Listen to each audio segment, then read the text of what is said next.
glad everybody made it out. Flyers work, apparently. So, speaking of flyers, there was actually a kid who came up to me and said that he was handing out flyers for this event on his college campus, and a policeman stopped him and said, "You can't do that. There's a policy against that. We have a free speech zone that you can hand out flyers in." And I love what the kid said. He said, "Well, I've heard about these free speech zones. I studied them in history class.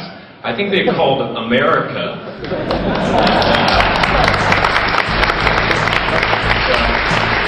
I think he went on to hand out those flyers anyway, so good for him, and it paid off. I'm Harlan Dietrich. I'm the owner of Brave New Books.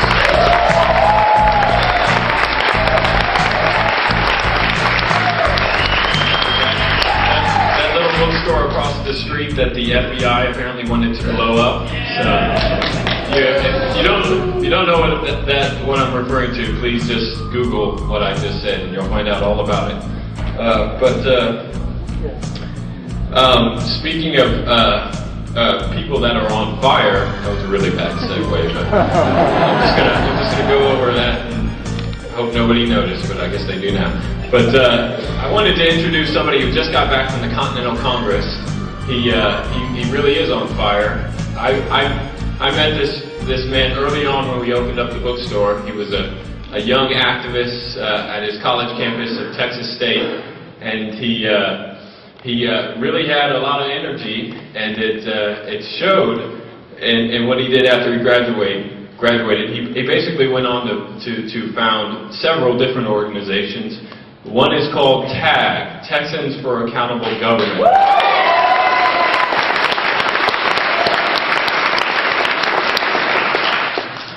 And he's and that group is fighting everything from fluoride in the city water. This is where you're supposed to boo. To police fusion centers being set up in our city. He's also, of course, everybody knows about the mandatory blood withdrawal that's going on, and they're fighting vigorously to prevent the police from doing that. So he's really doing a lot for us in this city, and this is what I know Edward Griffin's message is about getting local power back and empowering our communities through action. And there's no better representative of that right now than John Bush. So please welcome him.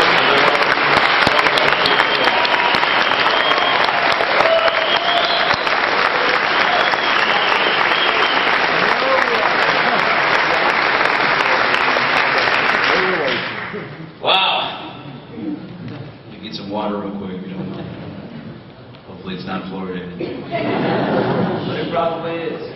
That's okay. Got brain cells to spare.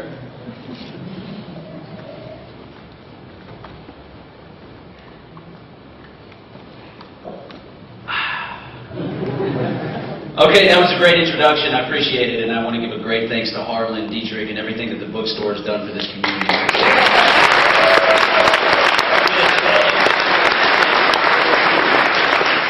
I also want to start by thanking Mr. Edward Griffin. I've had the pleasure of chaperoning him today and last night, and it's been rather humbling to share the stage. It's going to be rather humbling to share the stage with him. It's a great honor. This man has had a wonderful, a very major impact in my development as an activist and my appreciation for freedom, so I thank you. Yeah.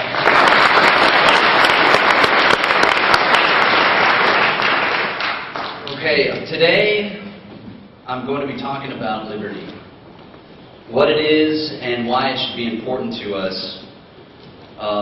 It's my hopes to inspire individuals. I see a lot of people in this room. I also want to point out what a great honor it has been to be an activist in Austin with such a wonderful group of people, and it's very, very inspiring to see so many people here tonight. So just for showing up and being active, go ahead and give yourself a round of applause.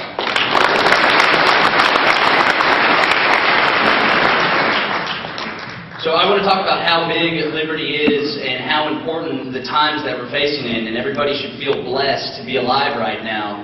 The times are getting rather tough and very tumultuous, and it's going to get even worse.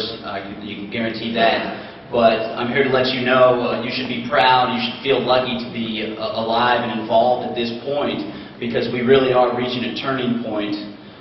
There's going to be two paths we can choose to go down, and it is our choice to make this the future. It's our destiny. We're the ones that decide. One of them can be very dark, very disturbing, basically total slavery, and the other one can be something beautiful. We can finally fulfill the freedom philosophy, the message of freedom. We can fulfill that and actually come up with a genuinely free society. So I'm going to start by pointing out, while we did fight the American Revolution in 1776, in reality, it's more than just the American Revolution. The way I see it, the big picture of history is ever since the beginning, we have been involved in a long-standing struggle for the emancipation of the sovereign man, ever since the get-go. It was accelerated, of course, with the classical liberal revolutions of the 17th and 18th century.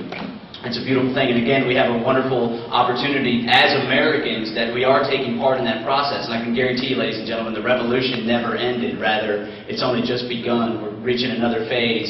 And again, it can go two ways. One, back towards slavery, back towards the old order, which I'm going to speak about. Or we can finally fulfill and embrace our inherent right to be free as free men on this free land. So I'm going to point out the dichotomy between then and now. Back in the day, there existed what's called the Old Order. In France, before the French Revolution, they called it the Ancien Regime. And basically, the Old Order was one of stagnation, desperation, and despair. The individuals, the subjects at that time, basically, there was no inevitability about the overthrow of the Old Order. They didn't know what it was to be free. There was no freedom. There was no liberty. There was only tyranny. And these individuals basically just existed in that state. They didn't know anything better than that, so they just existed. There was very much despair, again, because there was no inevitability about the overthrow of that old order, the overthrow of tyranny and the freedom that we enjoy today. Even going before that, a lot of that derived from the divine right of kings, in that there was no dissent. You couldn't speak out against the government. Going all the way back to the Egyptian Empire, back in those days, the state and the emperor, the pharaoh, was God. You know, Osiris was the god of the underworld, the god of the afterlife. So if you questioned the state at that point, basically you did it because you'd be doomed to an eternity of pain and torture and hell. So you didn't question the state. So when you think about it, we've really come a long way since those times. Even after the Egyptian Empire, for the serfdom, the feudalism, the Dark Ages and whatnot, they still had the divine right of kings. The king basically stated that he derived his authority from God, and therefore if you go against the state, if you speak out against the state, you're basically speaking out against God, and in many ways nobody would do it. It just wouldn't happen. These classical liberal ideals of decentralization, equality under the law, self-ownership, property ownership, they basically didn't exist.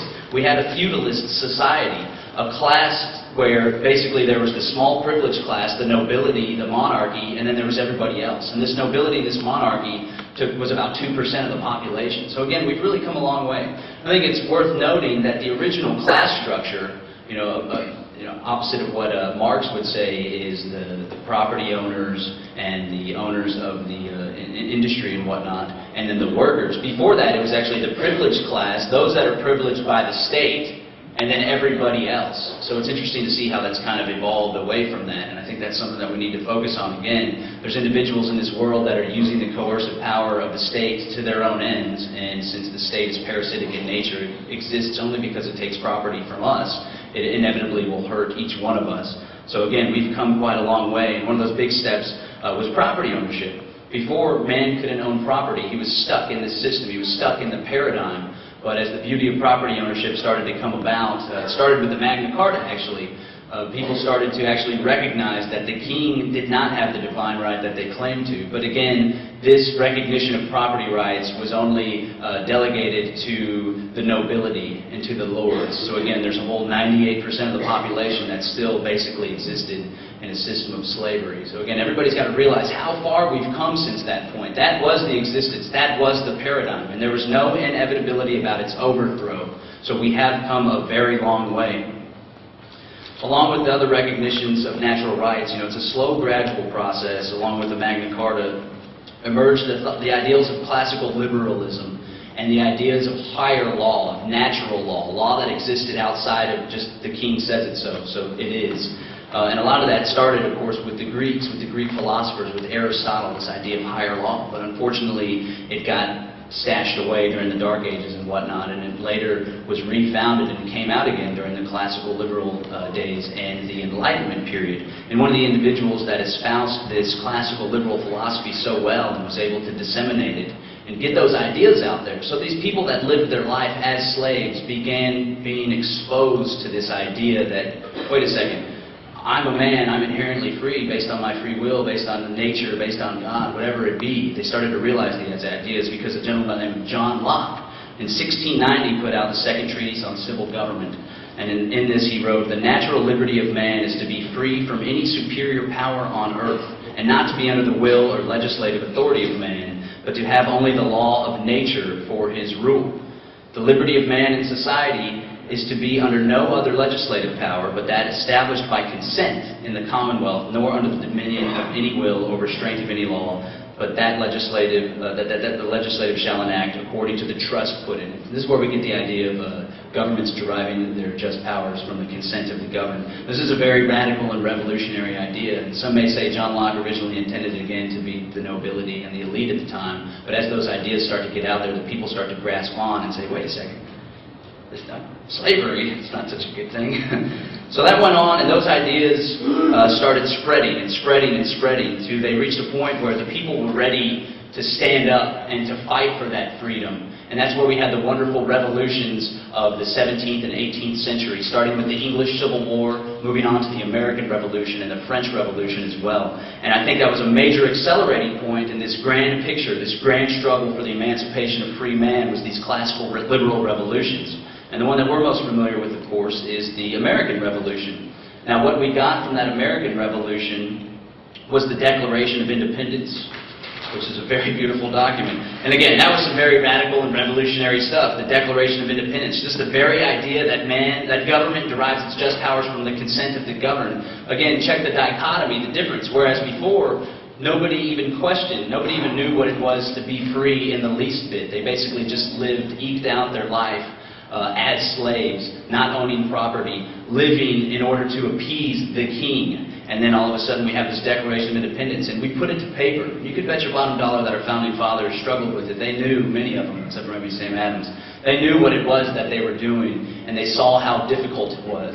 So I urge you, as you're going forward with this activism, a lot of people are putting a lot at risk whenever they get out there and basically face the beast head on. But I urge you to hearken back to our founding fathers, because they put it all on the line, and just about every single one of them lost it after that. But they did it because they believed in those natural rights. They believed in the philosophy of liberty enough to sacrifice their life, because like I've recently come to realize, it's much bigger than myself, this idea of liberty. It's much bigger than me. It's much bigger than everybody in this room.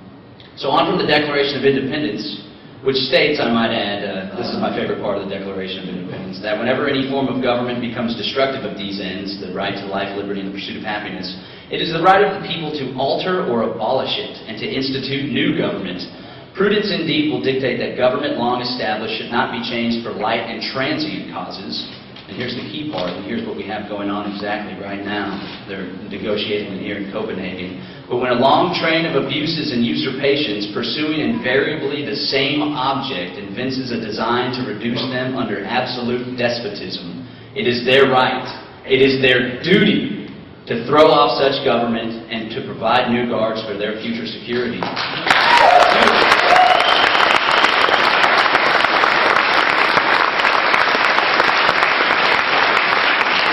So we see that long train of abuses right now coming through with the United Nations, with the global government agenda. So it's about time for a little fun here. And again, along with the Declaration of Independence, our founding fathers basically declared independence from the British monarchy, and then they decided, hey, we need to institute a new government, one that will ensure that this tyranny does not set foot, because they studied history. They knew that revolutions come in cycles.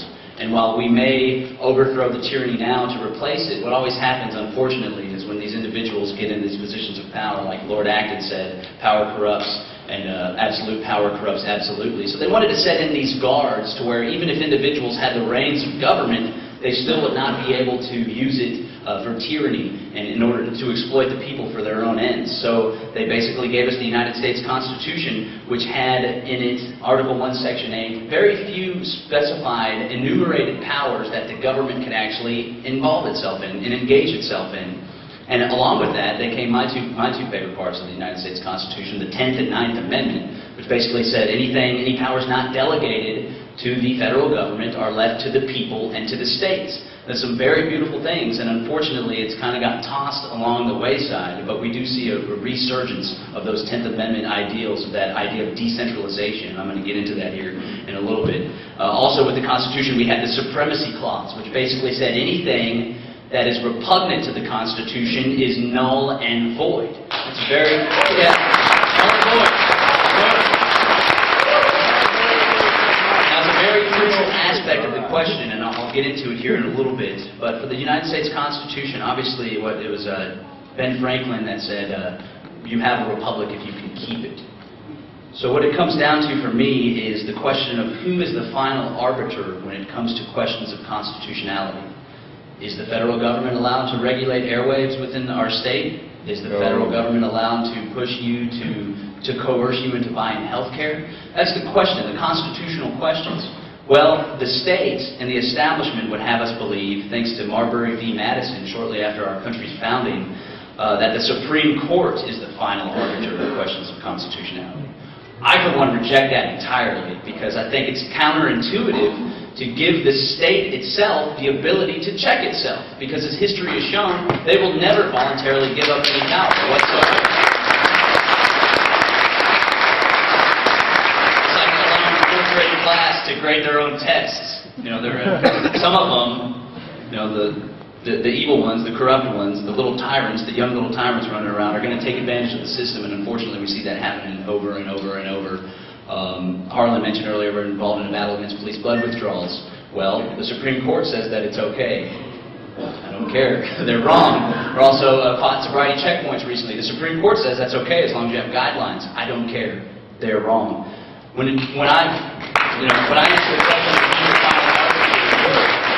of constitutionality, I'm the one that decides constitutionality, myself, and every single person in this room. And we need to be aware of that. There's a lot of evil people that have control over the reins of our government right now, and they would have you believe that they're acting in your best interest. They would have you believe they have a system of checks and balances that actually works, when in reality, the checks and balances themselves are just simply a means of justifying their tyranny, justifying their intrusion into our lives. It's by time that we reject that.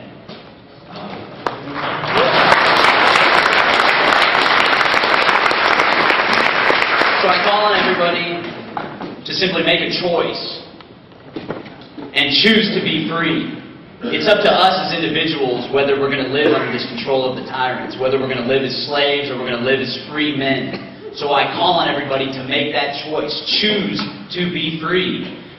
Even if it means breaking a few laws here and there, I'm here to tell you that's okay. It's going to be all right, folks. Because, you know, governments, they would have you believe that law and government are synonymous and inseparable, when in reality nothing could be farther from the truth.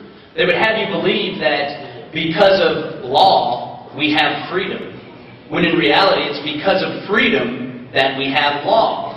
It's because we were free men that we instituted these governments to protect our life, liberty, and property. But now, unfortunately, we dropped the ball, and the government, especially the federal government, is doing the exact opposite thing of what we instituted the government to do. And it's time for some change.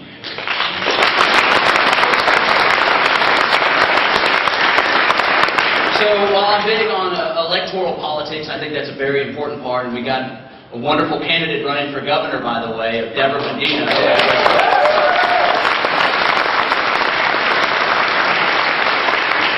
We can't allow ourselves to stop at the ballot box. Now, we must move further on. We got to take it to the streets and confront the system head on. Just like Martin Luther King said. One of my favorite quotes from Martin Luther King is, "Man has a responsibility to disobey unjust laws." That's how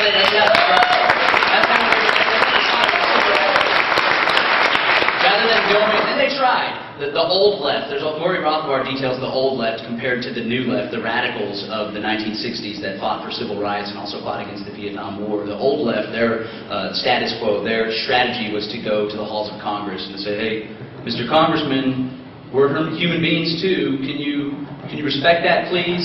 Of course, the status quo, they just turn their backs on them. They don't listen to us, especially at the federal level. So what Martin Luther King did in his civil rights movement is they went and they faced it head on.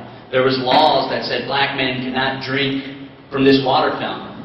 A man has a responsibility to disobey unjust laws. They drank from that water fountain. There was laws that said man cannot come into this public place and sit with white men. Black men can't. They went ahead and sat in the sit-ins. Rosa Parks is one of my heroes. She's a very radical, revolutionary woman, and all she did was simply sit at the front of the bus. She simply chose to be free.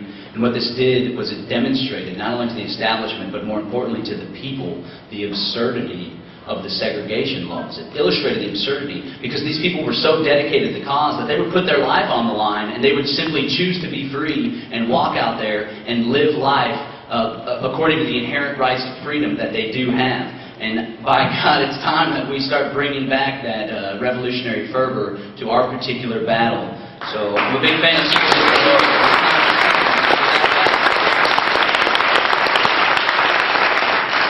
and that can come in any form. We have a local micro broadcast, I'm sure many of y'all are familiar with 90.1 FM.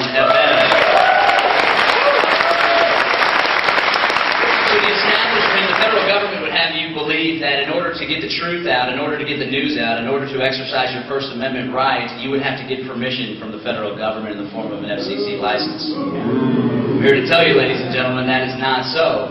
We've been broadcasting 90.1 in the city of Austin for several years now, and the FCC time and time again has come with their coercive arm trying to compel us to quit broadcasting, trying to fine us thousands and thousands of dollars. Well, what happened in the past was people would lay down. But finally, I'm so proud to say that some very strong, courageous activists are putting it on the line, and they're simply choosing to be free, and they're not shutting down that transmission. And you can hear my voice right now going all over Austin.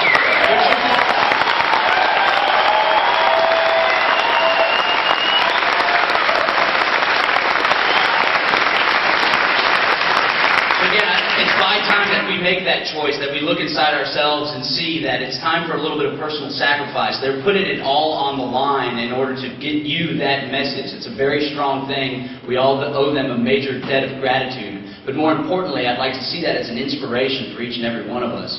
They know that they have a right. They know that the federal government, more importantly, doesn't have the authority. They try to claim authority under the Commerce Clause, but we all know that the transmission barely even reaches the entire city of Austin, let alone cross state lines. So rather than lay down, once again, like so many people are doing across the country, we've decided to take a stand. And it's a beautiful thing, but again, people are putting their lives at risk. Another way to take a stand, and this one's a little more questionable, a little more difficult, but it's going to take some time, and I'll tell you there's strength in unity, there's strength in numbers, and there's strength in truth. But one of the most coercive aspects of our federal government is the income tax. It's a tough one. I'm sure many of you are well aware that the 16th Amendment was never properly ratified. You can check out a book, it's called The Law That Never Was, by a gentleman by the name of Benson, I believe. The law that never was never properly ratified, therefore it's repugnant to the United States Constitution. Therefore, it's null and void. So here's the problem. I could get up here and say, you should consider not paying your income taxes. but then there's the whole question of the strong arm of the federal government, which is a little bit stronger than my personal biceps here. It's a lot stronger, actually. But again, there's strength in numbers. One of the things that came out of Continental Congress 2009, I was a delegate, and I'm proud to have represented the great state of Texas.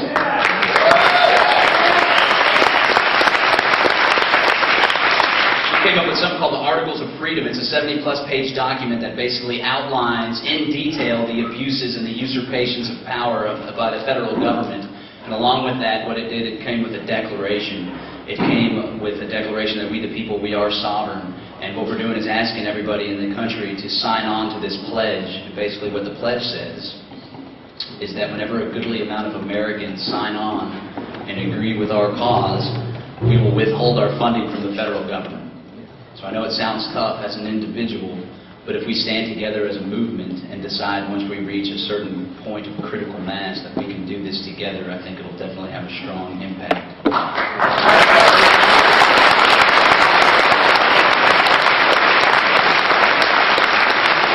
And it's a tough decision to make, but when you consider the murder, the immoral murdering that's going on, the slaughtering of millions of people in the Middle East right now, and when you consider the fact that we're basically paying for our own enslavement, I think the decision becomes a little bit easier. And again, if you're standing with 10 million other Americans, it becomes even easier than that.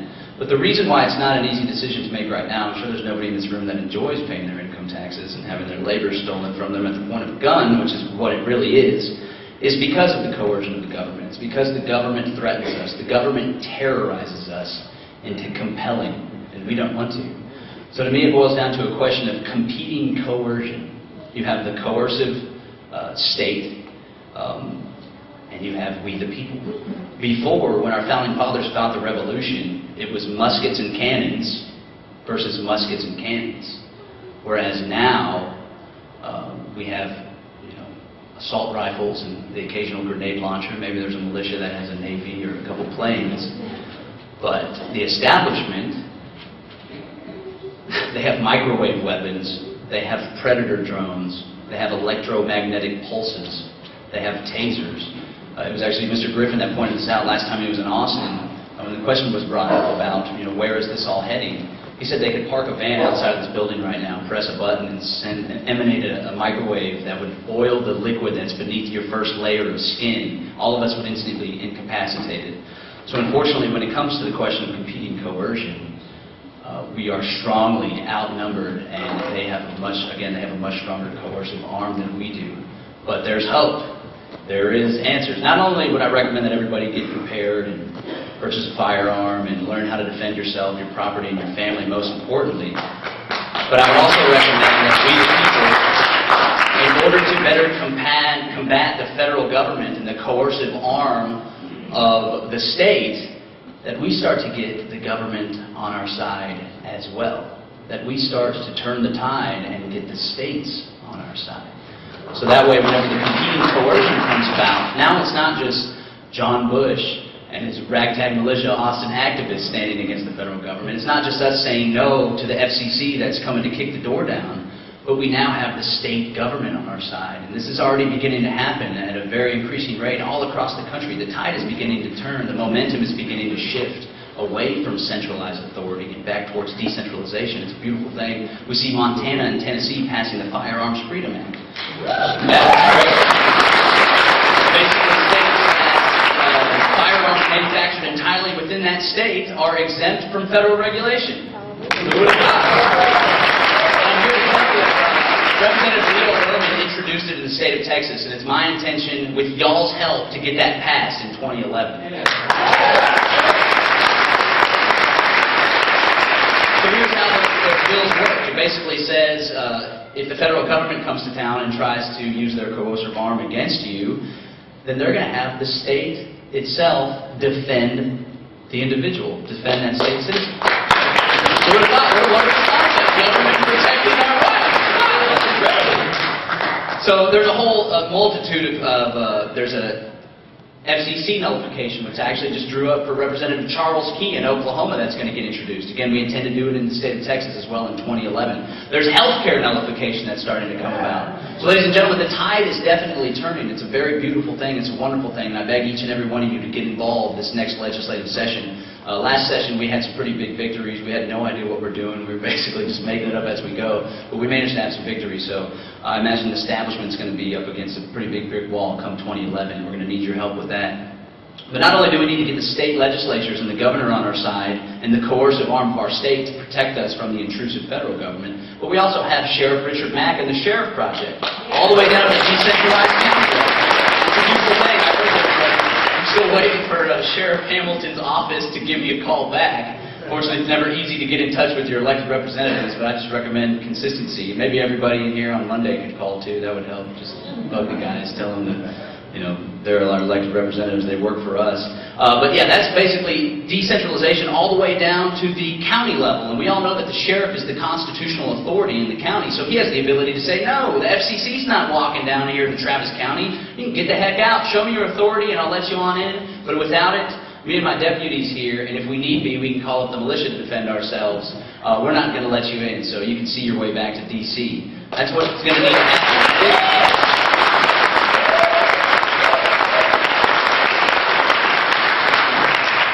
That's right. It's a beautiful thing. It's a question of competing coercion. It's going to be very difficult for us to do it on our own. I honestly don't think we can. So the time is now to push this nullification trend, this trend back towards decentralization, the 10th Amendment, the Sheriff Project. These are all beautiful things, and I think we should strongly work towards them. And we are, as Texans for Accountable Government, and I'd love everybody to join us in that battle. Another thing that we need to do moving forward is, rather than being reactionary as libertarians and as freedom fighters, rather than simply pushing back on the coercive state, rather than pushing back on all of their intrusion, we need to be working together, building parallel institutions, offering the people an alternative that's based on not coercion like the state, not a monopoly on coercion over a certain geographic area where you have to do what the state says regardless of what you believe. No choice for you, unfortunately, but a system based on mutually beneficial voluntary associations. Some would call it anarchism, but I don't like to use the A word because it has such a bad rap. But ladies and gentlemen, it's obvious. Obviously, we're going to have more harmony and a better society if it's based on consent, right? That's how our system was supposed to be based on, but unfortunately it's not. So moving forward, I strongly recommend that we, the people, especially the patriot community, we come together and start to offer the people an alternative. For example, when it comes to the question of money, which Griffin will be speaking about, the Federal Reserve, the creature from Jekyll Island. We all know that the Federal Reserve is a total farce, and they're devaluing our currency just about every single day. Where it used to only take one bread earner to have sustenance for a family. Now 2 people are struggling to make ends meet. It's because they're stealing the value of our currency away. So I say, let's turn our back on their system, choose not to participate. The legal tender laws are unconstitutional anyway, and let's start developing our own competing currency based on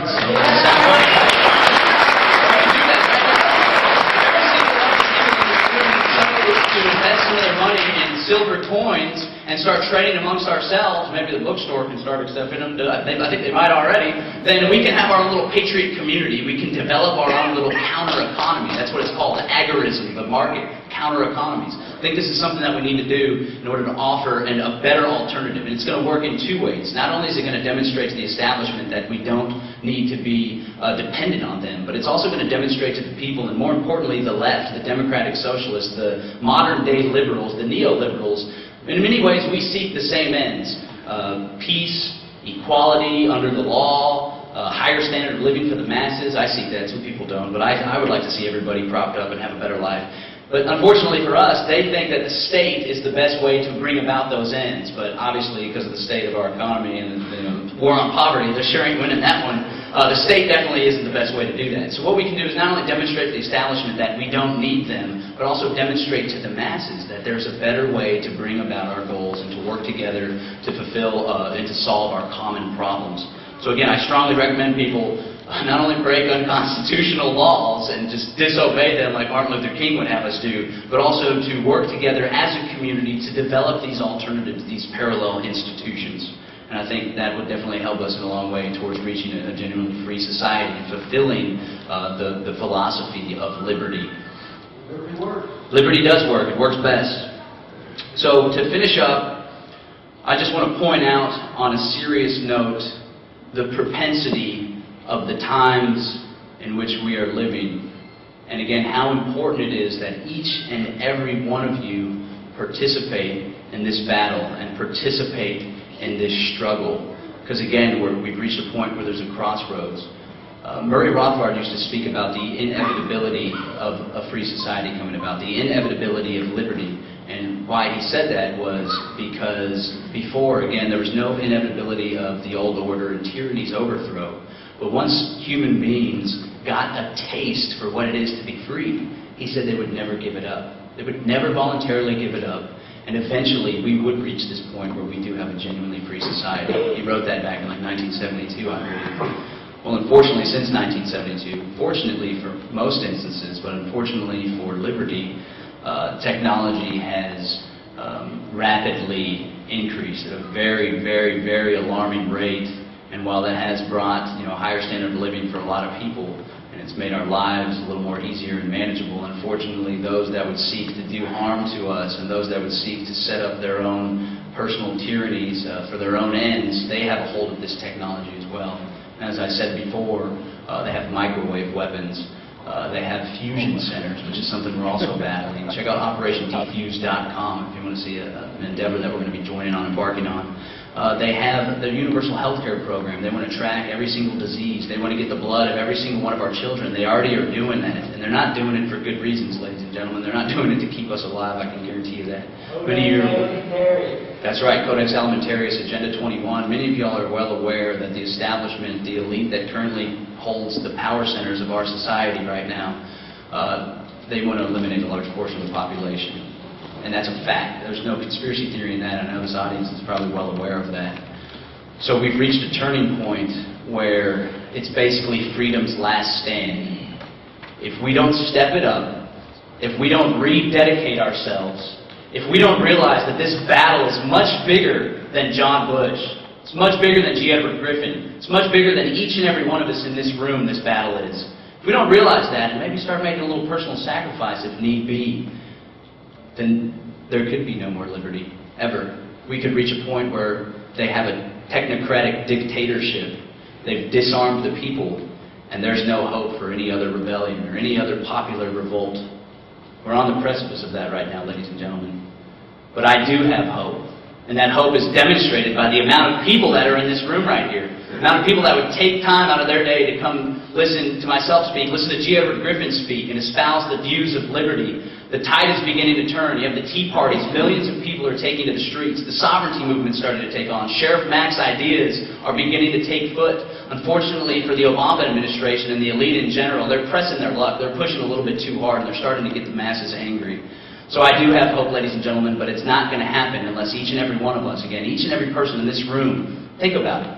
Think about how far we've traveled since the days when the government was God, when you couldn't question the state, when there was no inevitability about the overthrow of the old order. Think about how far we've gone. Think about the sacrifice that our founding fathers made to give us the United States Constitution, which is the closest in the history of civilization that man has come to a free society. And now they're trying to take that away from us. But we're not going to let them, are we? That's right, ladies and gentlemen. Again, it's crunch time. I urge you, I beg of you, rededicate yourselves to the cause of liberty and simply choose to be free. And by making that choice, in many ways, we've already won the war. Thank you.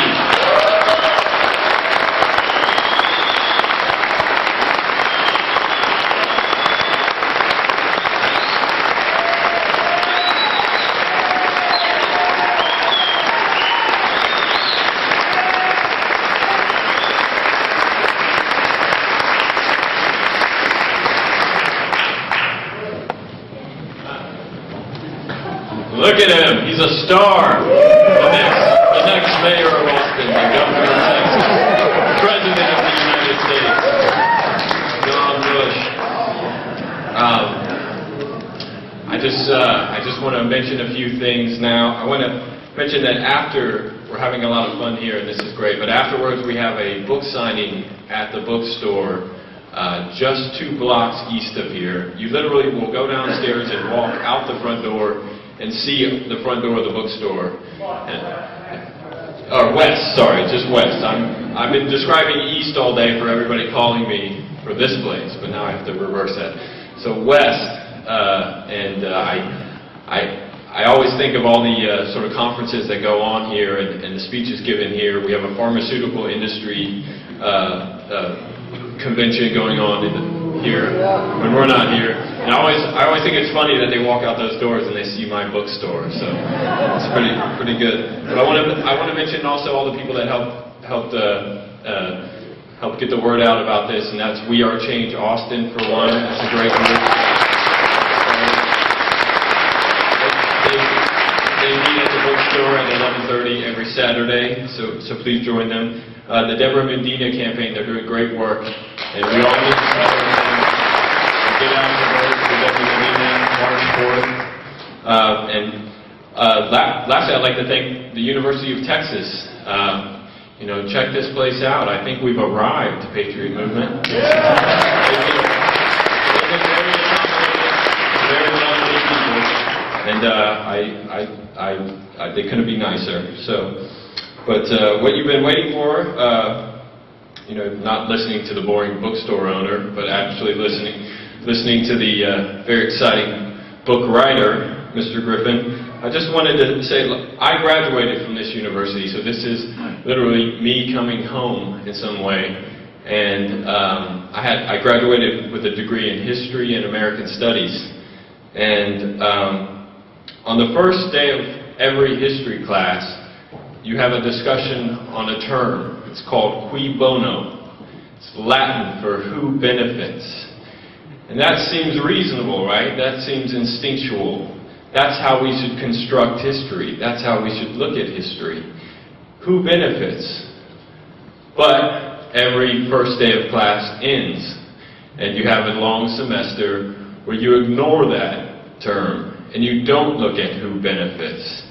And you ignore everything in Mr. Griffin's book, Creature from Jekyll Island. And so you graduate like I did, thinking that you know history, and that you know what the Federal Reserve is. I have a degree from the University of Texas. I have to know what the Federal Reserve is. Of course I do. But then you read Mr. Griffin's book, The Creature from Jekyll Island, and you realize you know nothing, like I did. And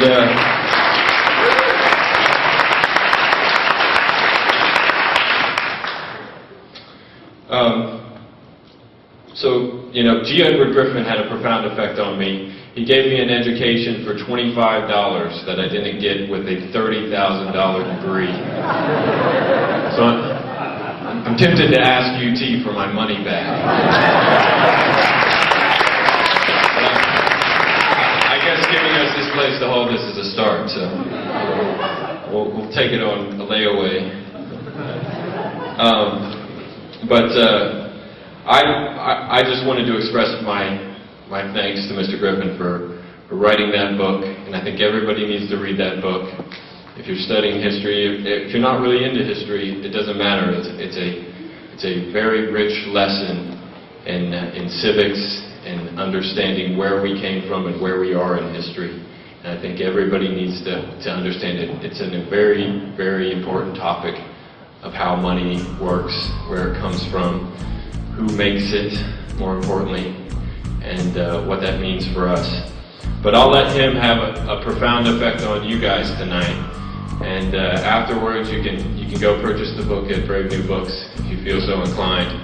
And Mr. Griffin will sign it for you.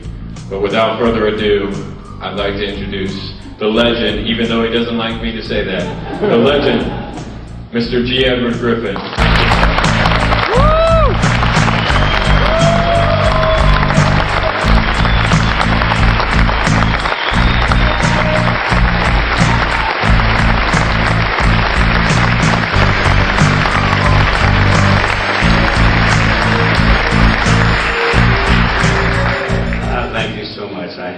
Love being a legend. Well, I'm really disoriented tonight. I came expecting that, well, I'll walk in the room, will be, maybe 60 or 100 people, and I'll get up on the stage and then talk for about an hour, and then that'll be it. But I'm so fired up listening to what's happened already, and by seeing the size of this audience, I'm thinking I should just throw out my speech and do something else. Two things I decided I definitely wanted to do.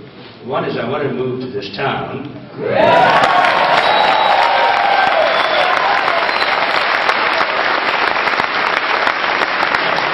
the other thing that I noticed after John took a drink of that water, he gave such a fiery talk, I wanted to drink that. That was wonderful, John. I really appreciate your depth of the talk.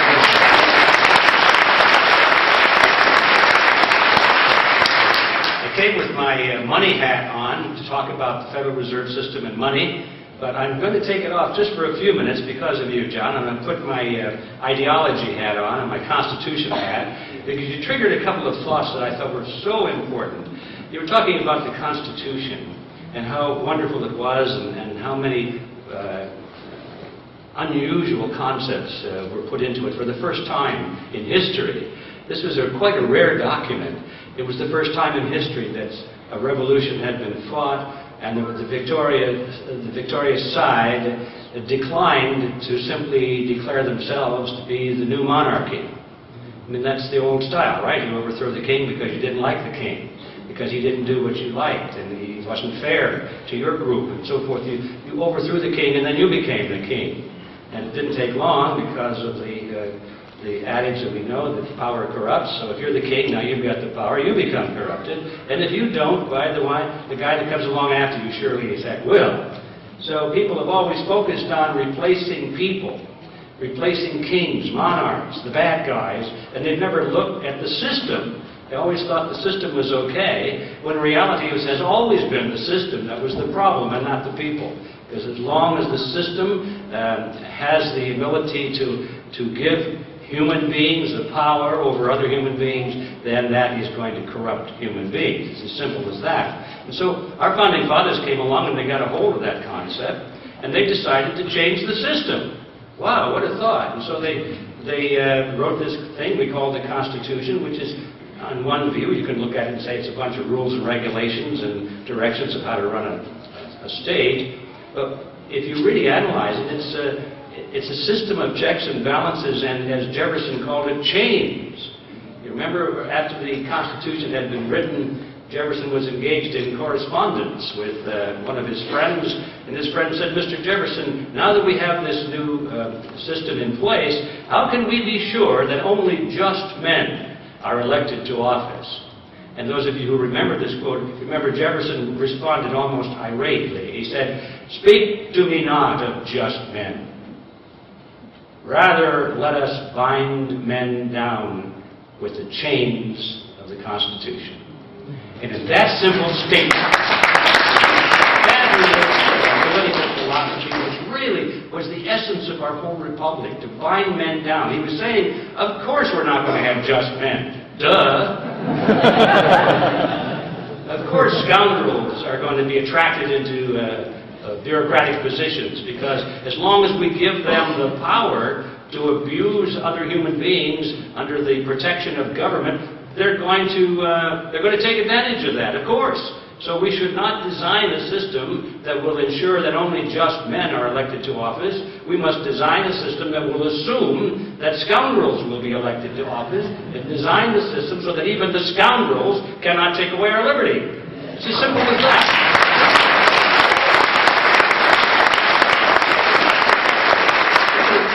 Pointed out so eloquently, this was kind of a radical departure in history, and it was a wonderful departure, and it worked for about 100 years. But now the reality creeps in. It didn't last, did it? It wasn't perfect.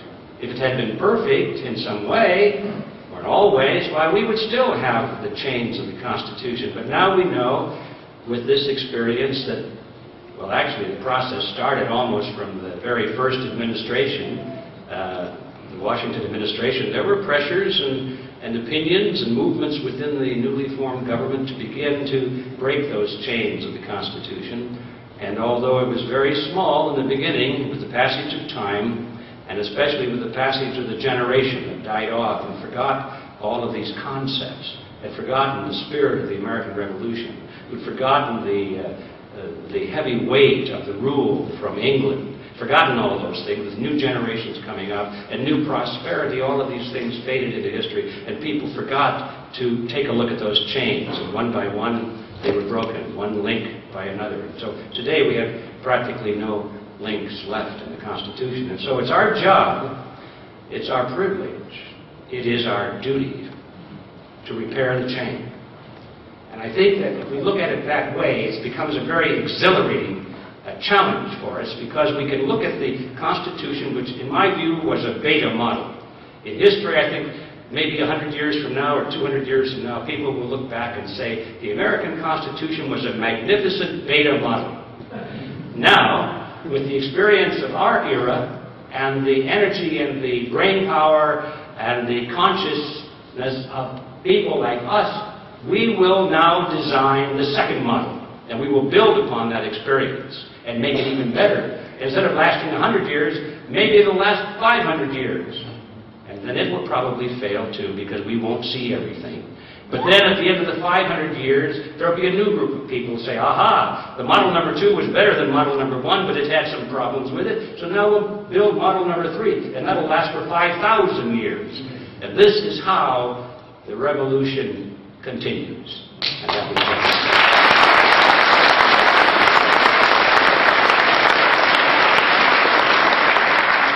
I'd like to add just one little specific contribution to what I think will be an important addition to the second model. I think perhaps the greatest mistake that was made at the creation of our wonderful republic was because the Founding Fathers, understandably but accidentally, adopted the wrong word to describe the system they were creating. They used the word government.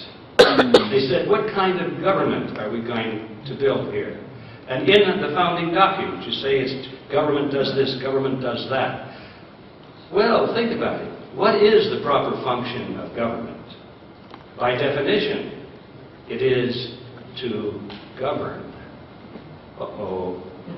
Uh-oh. That's a mistake.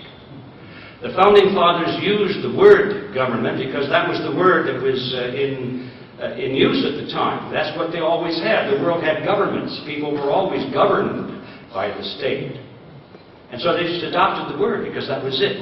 But what they created was not a government at all. They created what I would suggest should have been called a protectorate. They created a state that was designed not to govern the people, but to protect the people, to protect their lives, liberty, and property, nothing more. And that's what they created. And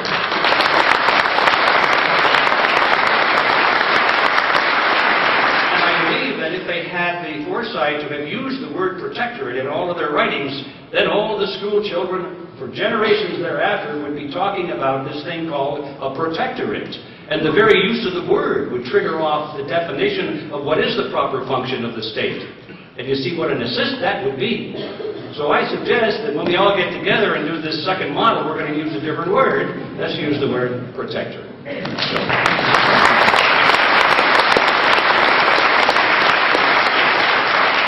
Now I take my Constitution hat off and put my money hat back on. And I know that money is a topic that's very much in the minds of many people. And as you folks know, I'm here in Austin primarily to do a one-day seminar called a Crash Course on Money. And I hope that many of you will be able to attend it. I'll be talking about things in that seminar entirely different from my topic here this evening. The motivation for most people coming to the seminar is that they want to have an idea, a better idea of what they can do to protect themselves in this economic perfect storm that is approaching. In fact, it's not really approaching anymore. We used to talk about, see those clouds over there on the horizon, those big black clouds? You know, one of these days we're going to have a real problem. Well, now the darn things are right overhead, and it's not really approaching. It's here. We're beginning to feel the winds and the rain and the snow and all of that right now. And people want to know, how can they protect themselves in the short run? How can they protect their assets? Because you know there's going to be a lot of inflation ahead. We'll talk about inflation versus deflation and what sectors will be affected, in my opinion at least, which will be affected by deflation for a while and which ones will be subject to massive inflation. We would talk about what you can do about it and what investments there may be that are still viable in this crisis period. Most importantly, we'll be talking about how to repair the system, so it won't be just a question of survival, but how to make a system that will benefit our children and our grandchildren as well. I think any discussion of these issues that doesn't have the long view of history is very, very deficient. And if we don't look at the system, you know, we have all the money in the world, but we lose the freedom to enjoy it. We've made a huge mistake. To me, it's like counting your money on the sinking Titanic. You know? You don't get the whole picture.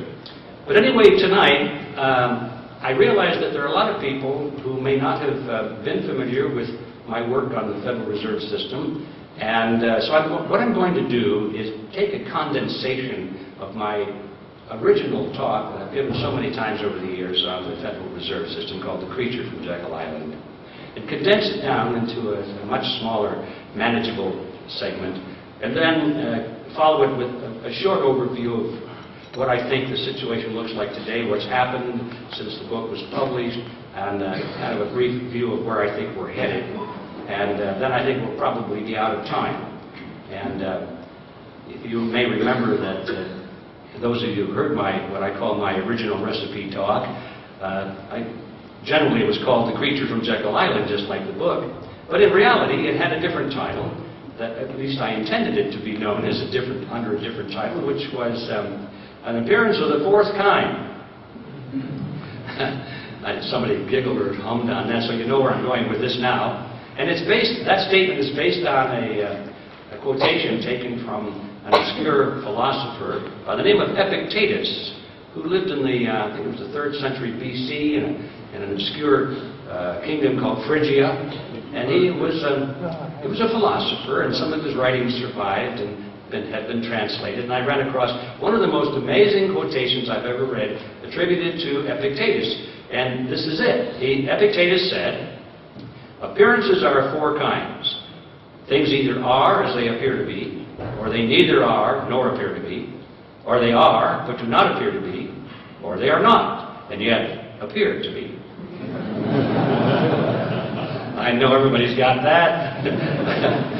It's amazing how confusing that sounds when in reality it's just a simple concept. I figured that if Epictetus were alive today, he'd probably be the chairman of the Federal Reserve System.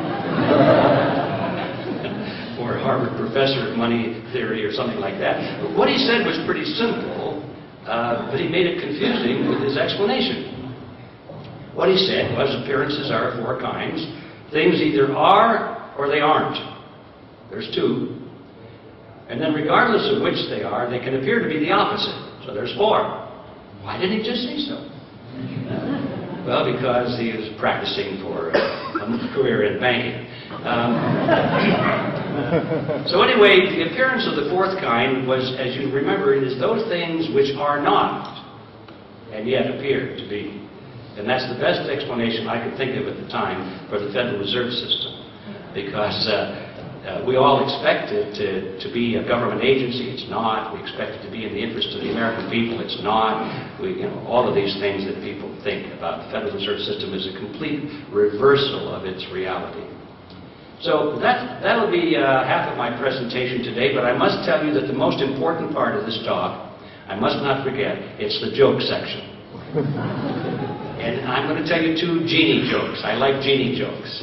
And the first one is the story of this young fellow that was going through the alley, and he came across a bottle which was all dirty, but he rubbed it off and found these fancy decorations on it and pulled the cork out. And you know what happened? The smoke came out of the bottle, and there was the genie that appeared right in front of him. And he said, the genie said, "You have released me from my prison of the ages. Now I will grant you 3 wishes. And the kid said, "Gosh, a real genie going to give me 3 wishes?" And he said, "Yes, whatever you wish is my command."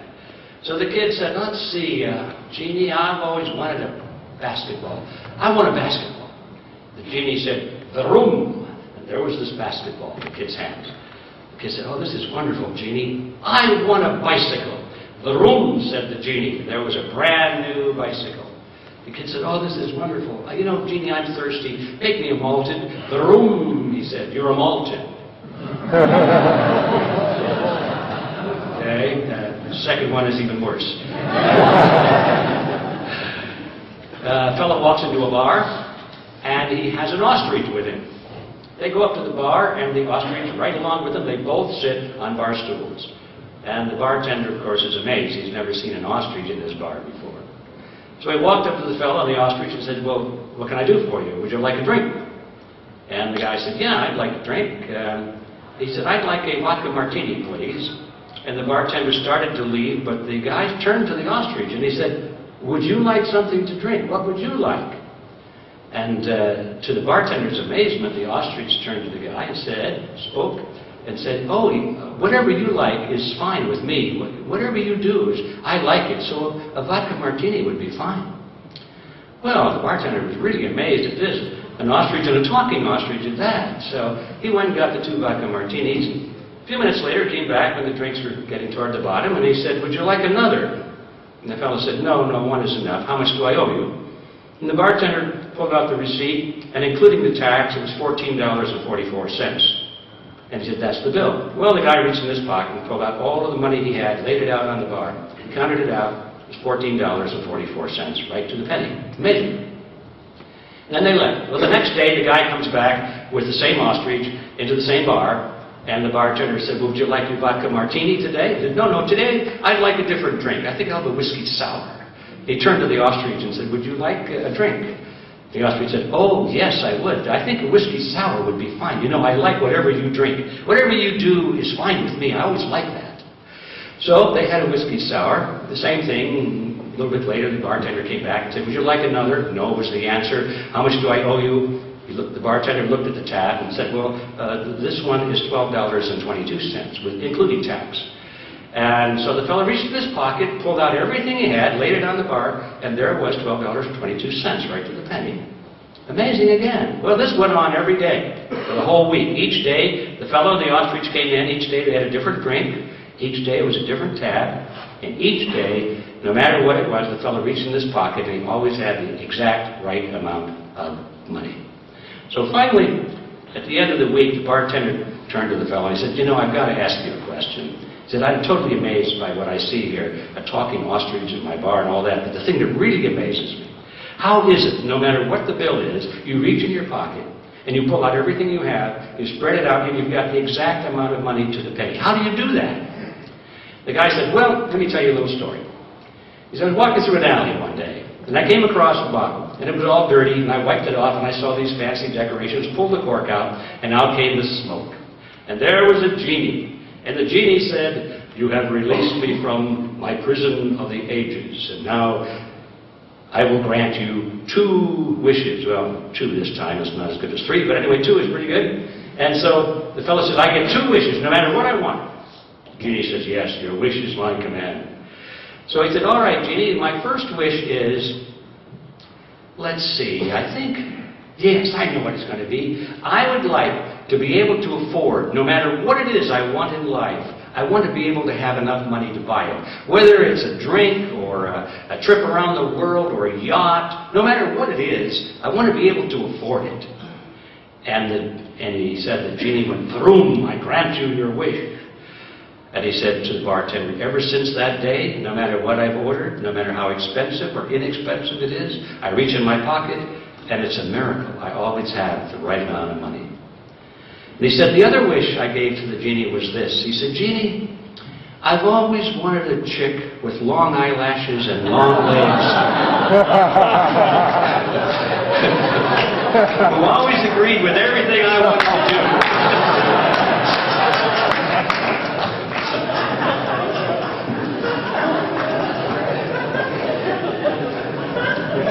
I bet you'll never believe it, but those jokes have a connection with what I want to talk about. And the moral to those stories is that you ought to be very, very careful what you wish for, because if you get it, it may not be what you thought it was going to be. And that's my theme tonight. And I'm going to take this presentation as a little condensation of the old original recipe talk on the Federal Reserve, plus a little update at the end. And I've decided to condense a summary of it down into 2 sound bites. You know, when you're traveling around and every once in a while you get a chance to go on the radio, and even more rarely somebody from a television station will say, "Well, we hear you're going to be in town tonight. Would you like to be on the local news?" And you say, "Yeah, of course." And they'll say, "Well, we'll give you about 10 seconds to summarize your 90-minute speech." So you get to be pretty good on condensing things down, you know. So I decided to pretend like I was being given about 10 or 15 seconds to describe each of these 2 parts of my presentation, and I concocted these sound bites. So you better listen carefully to this. Part number 1. In 1913, the Federal Reserve System was created because Americans made a wish to the government genie to control the banks on behalf of the people. But what they got was a banking cartel that now controls the government. That's statement number one. Statement number two. Today, Americans are making another wish to the government genie, this time to create unlimited quantities of money to protect them from hardship.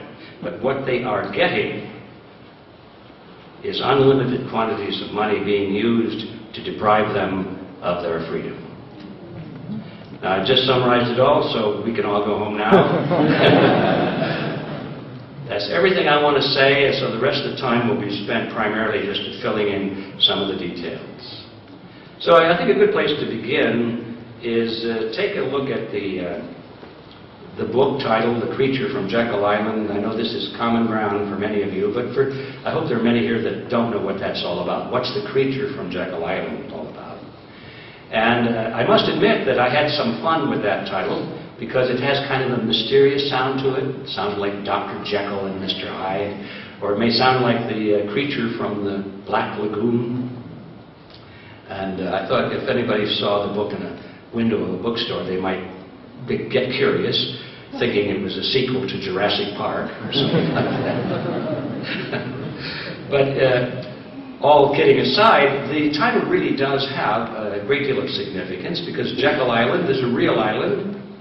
It's off the coast of Georgia, and it was on that island back in 1910, 3 years before the passage of the Federal Reserve Act, which was 1913. But back in 1910, the Federal Reserve System was created in all of its important features. It was designed and created on Jekyll Island in 1910. And when I began to research this subject, I realized that Jekyll Island in those days was privately owned. It was owned by a small group of billionaires from New York, people like John D. Rockefeller, people like J.P. Morgan, their business associates and their friends. This was a privately owned island. It was a resort island, and it's where their families went to spend the cold winter months. And they had beautiful mansions there. They called them cottages, but you can visit the island today. I hope you will when you're in the area. Because those cottages, so-called, are beautiful examples of architecture from that period of history. And they've been most of them anyway, have been restored and maintained by the state of Georgia now. So it's almost like a shrine to these people. But the key structure on the island was the clubhouse, as they called it. In fact, the name of that island and this association which they owned was called the Jekyll Island Club. And they have a beautiful clubhouse, which is now run by the Marriott Hotels. And you can go in there and have a nice lunch. In fact, I was there just a few months ago for a meeting and checked into the hotel and got to stay in one of the rooms. Nice little room. It's quite eloquent for the time. But remember, the really big families had their own mansions on the island. But this is a place where visitors could have come. So you can visit the island today. And if you do that, and you're leaving the clubhouse, and you go out it's kind of the back door, just before you go out the back door, turn to your left, and you'll see another door goes to a side room, and on the door there's a plaque, and it says the Federal Reserve Room. And if you go in that room, you'll see pictures on the wall of the 7 men, who actually created the Federal Reserve System in that room, in that building, back in 1910.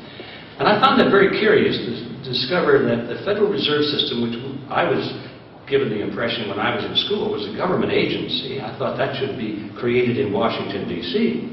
I thought it was strange that here it was on a private island created in this room. And then I discovered what was even more amazing is that the conditions of this meeting were secret. A great deal of secrecy prevailed. The men were told to arrive. Well, back up a little bit. The story begins in November of 1910 when Senator Nelson Aldrich took his private railroad car, you can imagine, like having your private Boeing jet today, to the New Jersey Railroad station. And there it was in readiness for the arrival of himself and 6 other men who were instructed to come to the station, train station, separately, not to be seen together that night, not to dine together that night, to avoid newspaper reporters at all costs. See, in those days, the reporters used to hang out at the train station because before the era of aircraft, all the dignitaries, all the political figures, all the superstars had to travel by train in and out of New York, and that's where they went. And so they had their version of the paparazzi hanging out in the train station to get a picture and an interview and a statement from all of these dignitaries. And so they were instructed to avoid newspaper reporters at all costs. One of the men carried a shotgun in a big black case, just in case he had been stopped by a reporter and asked where he was going. He was prepared to say that he was going on a duck hunting trip. And we find out from his biographer, later years, they wrote about this event, and from his children, who also wrote about it, that this man never fired a gun in his life. That was not his shotgun. He had borrowed it from a friend just so he could carry it and use it as a kind of a deception in case he had been asked where he's going. So that was amazing. Once on board the train, the men were told to address each other when talking in the privacy of this railroad car, to address each other with first names only, to avoid using their last names. And in the case of two of these men, they dropped their first names completely and adopted code names in the privacy of the car. And I thought that was most strange. And then we find in an article that was published in the Saturday Evening Post, written by one of those participants, he explained why that was. He said they were concerned that the servants on board the train would find out who all of these people were together, and that they were spending some time together and going to Jekyll Island. And although the servants knew the identity of their employer, Senator Aldrich, of course, and might have known the identities of possibly one of the others, they didn't know them all. And it was the leaking of information about all of these people being together that they were concerned about, because they thought that once that information got into the real world out there and possibly be picked up in the press, then the whole purpose of this meeting would be subverted. So that's the kind of secrecy that was brought about this meeting. Even when they got to Jekyll Island, there was 2 nights and a day journey, 1,000 miles to the south. They got off the train, they took a ferry boat across the inland straits to the island and then to this clubhouse. And when they got there, the normal group of employees who worked at the clubhouse had all been dismissed and replaced by temporary employees for exactly the same reason. They didn't want any of the employees leaking information about all of these important people coming together. So there's more to it than that. But when I discovered the secrecy, I couldn't put it down. I thought, you know, when things are done in secret, there's usually something to hide. And I was curious about what it was, and that's what really got me going on my research. I wanted to find out what it was they were trying to hide. And I did find out. And I wrote about it. And I'll tell you in just a minute what it was. It's not that hard to figure out, mainly because it's right in your face. It's like the purloined letter. It's easy to overlook because it's right there in plain view. All right, first we need to take a look at who these men were. I've already mentioned one of them, and he was Senator Nelson Aldrich. He was the guy with the railroad car, a very wealthy person in his own right. He was probably the most important and powerful political figure of the time, next to the President of the United States. He was the Republican whip in the Senate, but more important for our discussion this evening, he was the chairman of what they called the National Monetary Commission. The National Monetary Commission was a special committee of Congress which was given the task of drafting legislation to be considered by Congress to break the grip of the money trust. Now that's a phrase that's taken right from the newspapers of the period. I remember when doing all of this research back in those days, this was before the internet, can you imagine a period like that? And to get these news references, it was necessary to go down to some big library. I spent days and days, if not months, possibly years, and add it all together, at the Los Angeles Library in their microfilm department. You know, those big machines, you sit there all day long, you turn the crank, and the microfilm goes through the machine and is projected onto a big table, and you can just whiz, you see the whizzing before your eyes, all the history of the United States just whizzing by day by day by day. You feel like you're God looking down from heaven, watching history go rushing by. But you get pretty good after a while. You start looking for phrases and topics, and all of a sudden I see something go, whoops, back up, what was that? Oh yeah, break the grip of the money trust is a phrase that came up over and over and over again, especially on the editorial pages of the New York Times.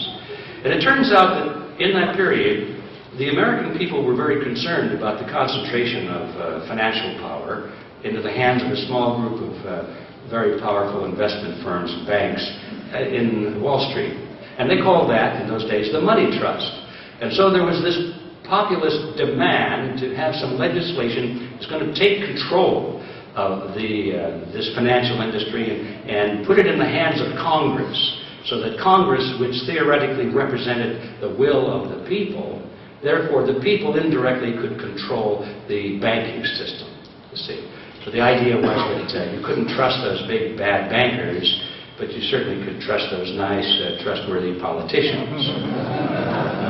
Kind of the built-in theory behind that. But that was the pressure of the time, and the whole purpose, or I should say the main purpose, of the Federal Reserve Act was to break the grip of the money trust and to prevent all kinds of bad things happening in the economy that had been going on previously, like bank failures. The banks weren't being bailed out in those days. They just failed. And people did lose their money, the depositors that had money in those fraudulent banks.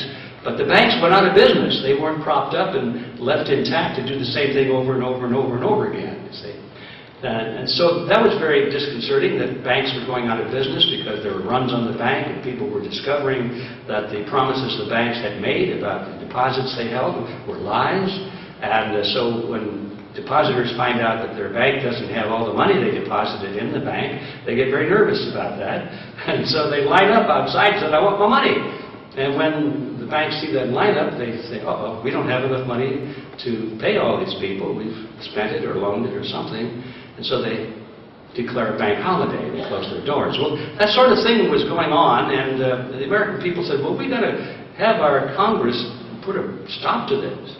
And so the purpose of the National Monetary Commission was to explore legislation which was going to put an end to all of that kind of economic catastrophe in the system, and to defend the American consumer and to stabilize the purchasing power of the dollar and all of those things that the Federal Reserve System has never done. But that's what the whole idea was. And so back to Aldrich. He was chairman of that committee, and he was an associate, a business associate of J.P. Morgan. He was the father-in-law to John D. Rockefeller, Jr.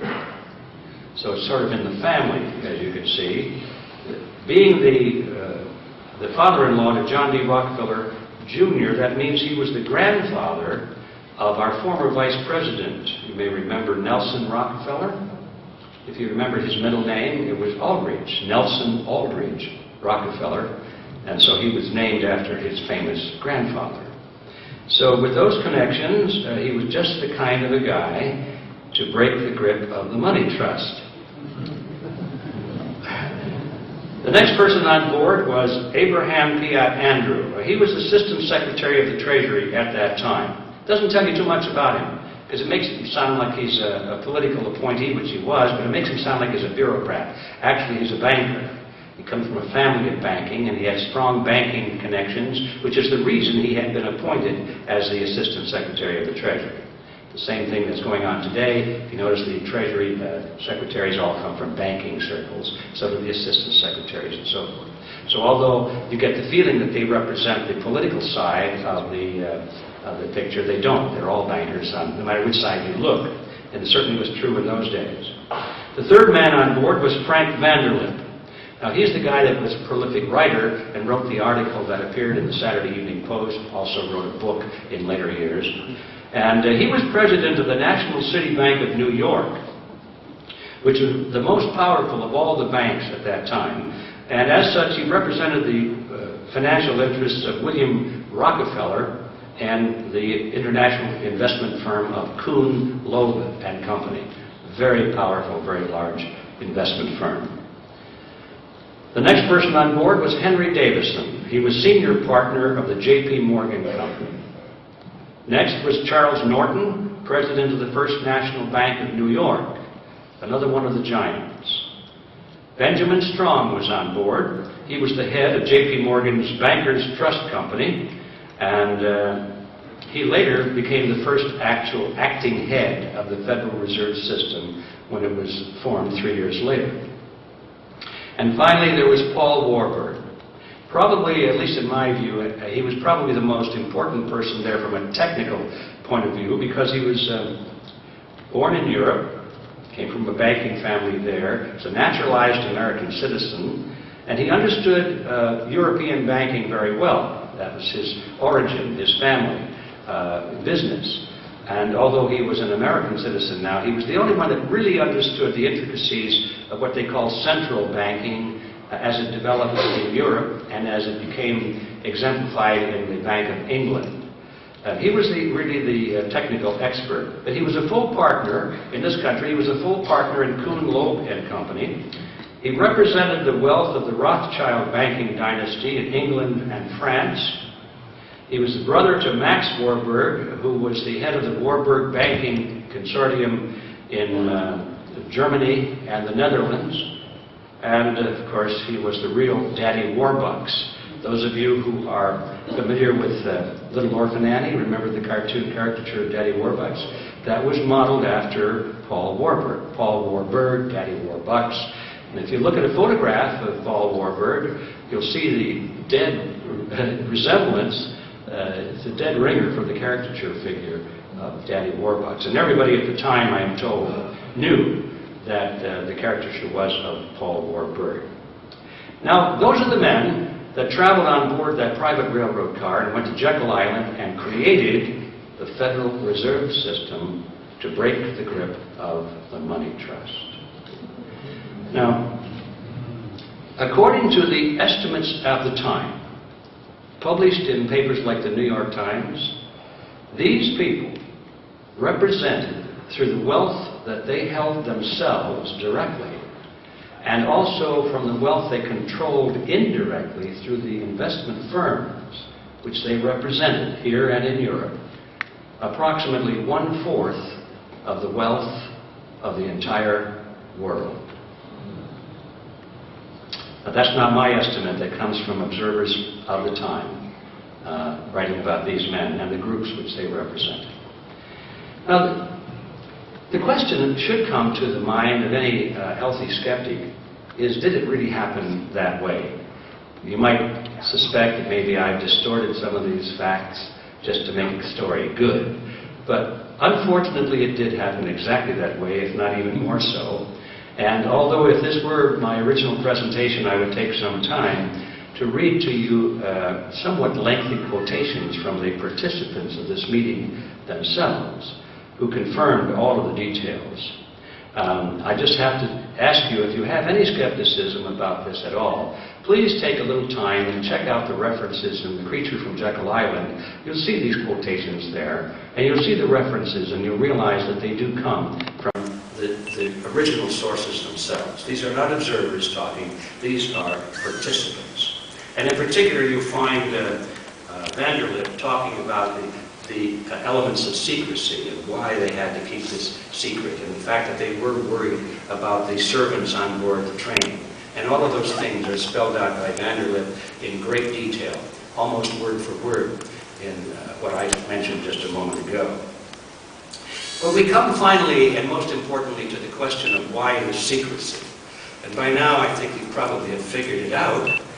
And Vanderlip himself answers that question in this famous article that I've been referring to, which, by the way, later was expanded and was published in the form of a book. You can go to any well-stocked library today and get Vanderlip's book, and you'll read this quotation. He said, "If it were to be exposed publicly that our particular group had got together and written a banking bill, that bill would have had no chance whatever of passage by Congress. Of course, the scam would have been out in the open. Here was a bill to be supposedly to break the grip of the money trust and have the American people realize it was drafted by the money trust itself. They might have asked a few questions. So that's why they did it on Jekyll Island, and that's why they lied about going to this meeting for years afterwards. If they had been asked, did you go to a meeting on Jekyll Island? Did you write the banking bill? They all said, no, of course not. Had the phrase been popular in those days, they would have said, what kind of a conspiracy theory is that? Then they denied it. And it wasn't until after the Federal Reserve System had been passed into law, and then a period of some time after that, and finally the American public began to consider it as a great American institution, then they began to talk openly about their role. And in fact, it became almost humorous because it seemed like they were competing with each other for the title of being the most influential person at the meeting. And it was interesting for me to follow this over a period of about a 10 or 12 year period and see how their attitudes changed from total denial to finally claiming that they were not only there, but they were probably the most important person there.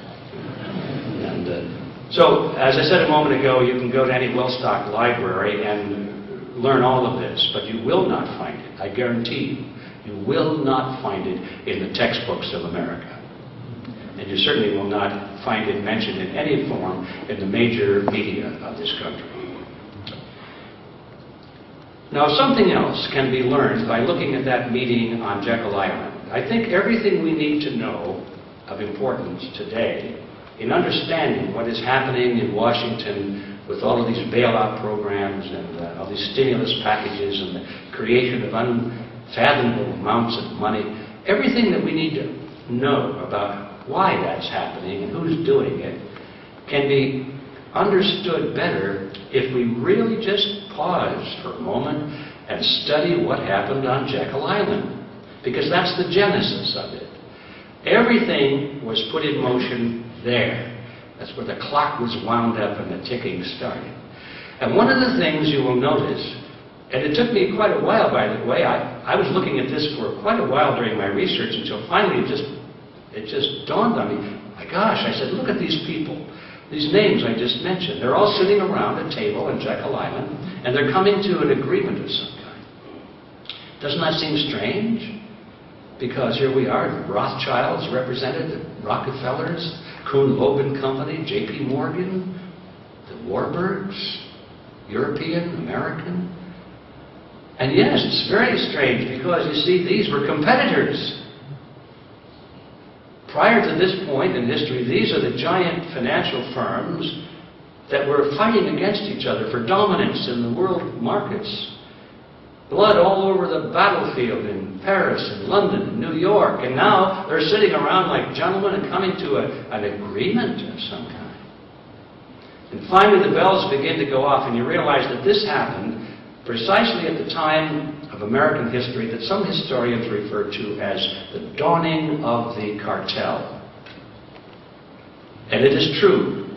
Prior to the turn of the century, America had gone from virtually a wilderness, a frontier land, to one of the greatest output industrial societies the world has ever seen in a very short period of time, primarily, in my opinion, because of free enterprise competition. Competition, freedom, is what did it. You had to produce a better product or a better service at a lower price. If you could do that, you could make a lot of money, and everybody wanted to make money, so they competed for product and service. Then, after some of these most successful enterprises got to the top, people like the Morgans and the Rockefellers and the Carnegies, now they're at the top of the mountain. Now they don't want competition anymore. Because if you allow competition to remain in place, who knows, there might be somebody coming up that'll knock them off the top of the mountain. And it was John D. Rockefeller himself who was quoted by all of his biographers as saying, competition is a sin. And he believed it, now that he was on top. And he'd spent most of his later years in preventing competition in one way or another. Buy it up, squeeze it out, ruthless tactics, but the most effective tactic of all is to join forces with your competition and to create a cartel, if it's big enough. And so we saw at about the turn of the century, many of these giant corporations beginning to come together to form cartel arrangements where they would no longer compete. They would say to each other basically, well, all right, we're the giants, we're at the top. It's okay to have 2 or 3 of us in the field, but no more. We'll work together. And so they began to come to agreements where they would fix prices or establish geographical areas so they wouldn't compete there. They would share patents and processes and so forth. And gradually all of these individual companies, although they remained separate in ownership and management, began to eliminate competition between themselves until finally, over a period of time, they emerged as essentially one company, or at least one industry, dominated by a cartel.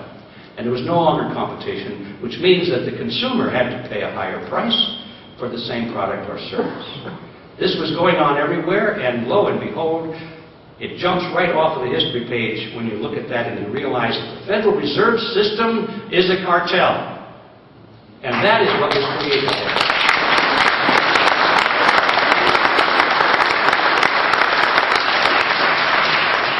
It is no different than a banana cartel or a sugar cartel or an oil cartel. It happens to be a banking cartel. And the brilliance of these guys is that they knew that it's always difficult to keep members of the cartel in line. Just think about it for a minute. Supposing you're running an oil cartel and you're crossing national boundaries, and you've got people in Mexico and people in the Middle East, and you've got countries everywhere in the world. They all got their oil wells, and you say, let's get together, guys, so we can all fix the price or limit the supply to force the price up, whatever your decision is. And everybody agrees. Great. Now, a year down the line, one of the members of the cartel, let's say Mexico, says, you know, we've got a lot of oil here. We're not pumping as much as we could. I think if we lowered our price a little bit and broke the cartel agreement, we could make more money than even we are now making it through the cartel. And they may decide to break the cartel agreement. Well, what are the other cartel members going to do about it? Nothing they can do about it. Well, yes, they could hire some jackals, and they could, do that sort of thing. They could get involved in assassination attempts and that kind of thing, which happens. But basically, there's nothing they can do about it legally unless they bring government into it. Now, if you bring government into your cartel agreement, and you take the cartel agreement and make it law, now the government is your enforcer. First time I ran into that, years ago, I saw the same thing happen in the Midwest in the dairy cartel. They call it the Dairy Association. The dairy producers in the Midwest, I've forgotten the year on this, but I think it was early 1960s, were concerned because some of the dairies were selling milk too cheaply. They were undercutting the market. And the big producers said, no, we don't like this. How are we going to keep these guys from undercutting us? And so they got the politicians into the picture. And they began to promote laws in all the various states called fair trade laws. Doesn't that sound nice?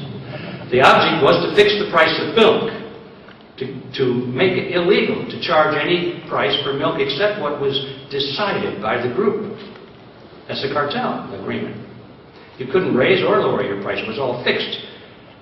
And they said, well, we have to do this because we don't want people charging too much for milk. Babies need milk. And we don't want people having malnutrition because they can't get milk. And so this is a humanitarian effort. They always couch their decisions in humanitarian purposes. And so they got all of the dum-dums to pass these so-called fair trade laws, which in the net effect was to raise the price of milk throughout the Midwest. And those undercutting the price were no longer able to do it legally. This is exactly what happens with all cartels, and you've noticed all of them tend to want to go into partnership with government for exactly that reason. And so the brilliance of this group on Jekyll Island is that they took their cartel agreement and they took it to Washington. And they convinced these eggheads in Washington to take an eraser and erase the top of the page which said cartel agreement And then they typed in the words Federal Reserve Act. And they passed it into law. And now, all the banks, new and old, must obey. You and I must obey. Nobody can escape the cartel agreement or we go to prison. Now you understand, right with that statement, one of the most fundamental facts of the Federal Reserve System. And the reason it appears to be a government agency is because it has the force of law behind it. And if you violate its terms, you can go to prison. And so everybody says, well, nobody can put you in prison except the government, right? So it must be government. When in fact it's a private cartel, ladies and gentlemen, which has simply gotten the Congress of the United States to put its seal of approval on it and to pass the cartel agreement into law. Now you understand the Federal Reserve System far better than any graduate from Harvard, because they do not teach this at Harvard at all. So we learn that by studying what happened on Jekyll Island. And now, well, we'll come to that in a minute, and you can see what's happening in Washington today, and all of a sudden it makes more sense, because we realize we're dealing with the cartel, and what is the purpose of the cartel? It's not to protect the employment rate in the country. The purpose of all cartels is the same, and that's to further the objective of the members of the cartel, period. If Greenspan or Bernanke were to come before some congressional hearing and they were to ask him, well, Mr. Bernanke, why did you raise interest rates this week? It wouldn't go over too well if he said, well, we figured we could get away with it. That wouldn't go over too good. No, he said, well, we're trying to cool inflation because we want to stimulate the economy. We don't want the economy to go out of whack. We did it for you folks, in other words. We're good citizens, and that's why we did it. So you have to be aware of the trickery and the sophistry of their explanations. And it's much easier if you always remember that the chairman of the Federal Reserve System is not the key man. He's an employee. He gets a paycheck, and he takes orders, and his bosses are the heads of the largest banks in New York.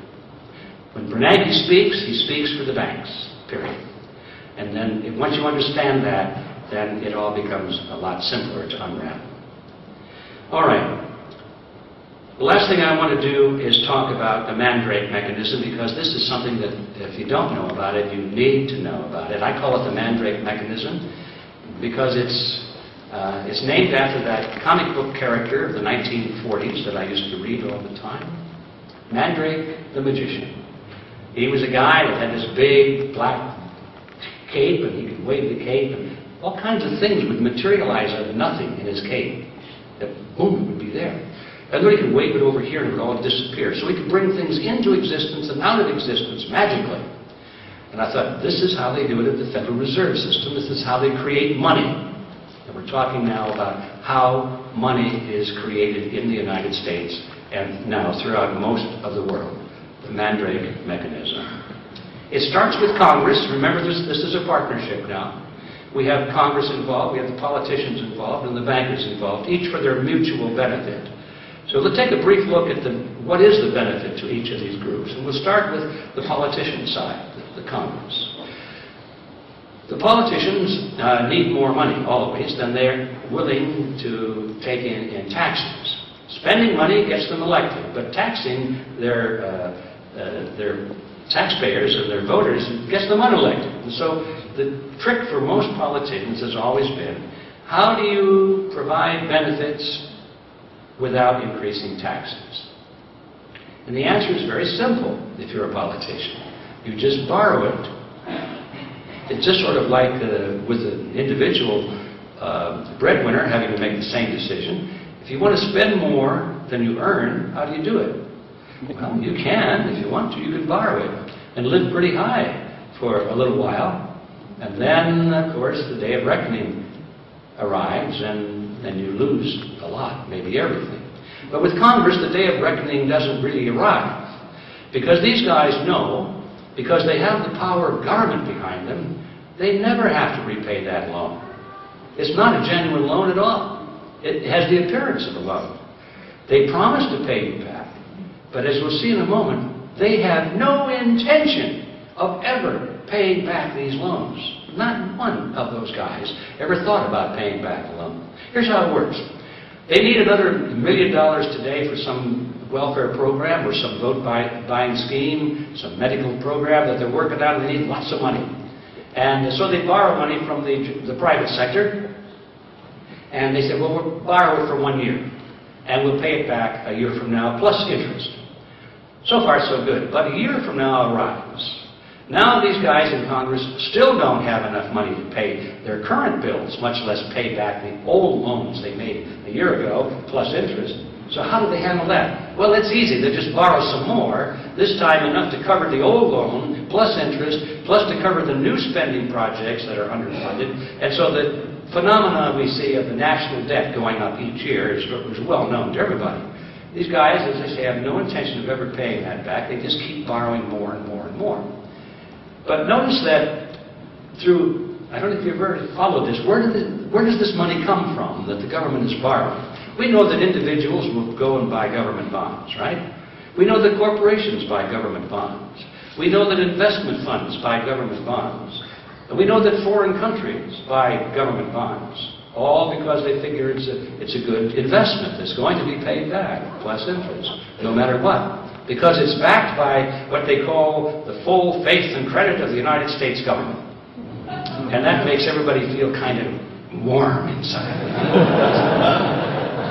What is better than the full faith and credit of the United States government? Well, until you think about it, what does that mean? That means the politicians are saying, we promise to pay you back everything we borrow from you plus interest. By golly, we will do it. If we have to tax from you everything you have to do it, we will do it. In other words, you're the backing yourself. The American people is the full faith and credit, not of the government, but the full faith of the people of the United States. And they're going to pay all of that back, but not the government, not the politicians at all. Anyway, so they borrow it from people or institutions. That's my main point here. And that money already exists, does it not?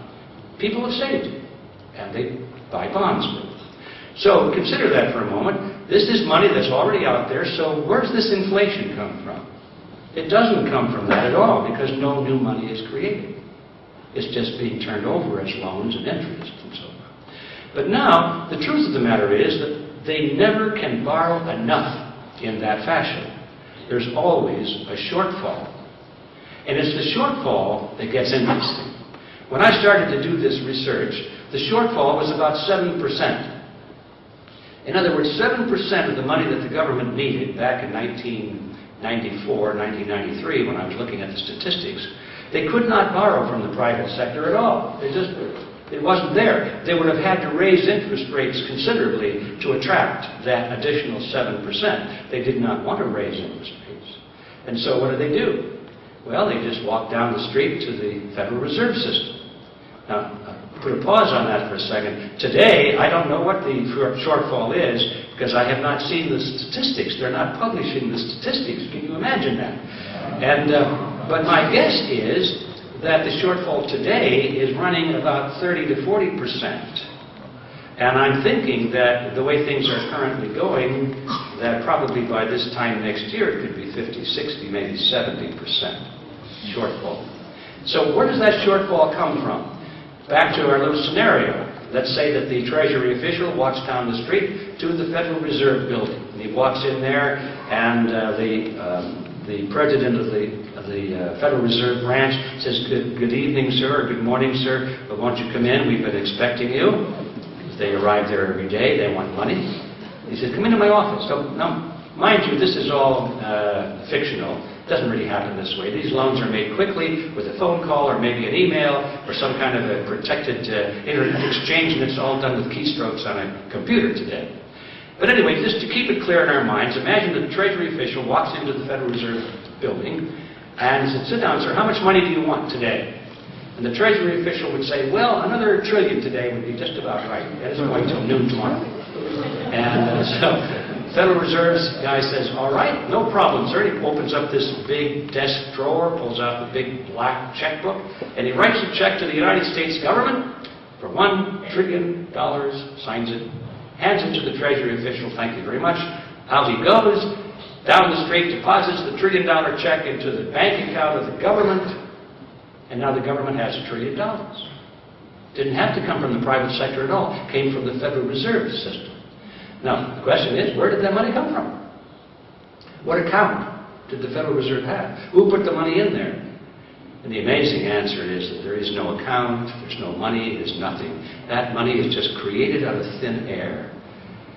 This comes from heaven.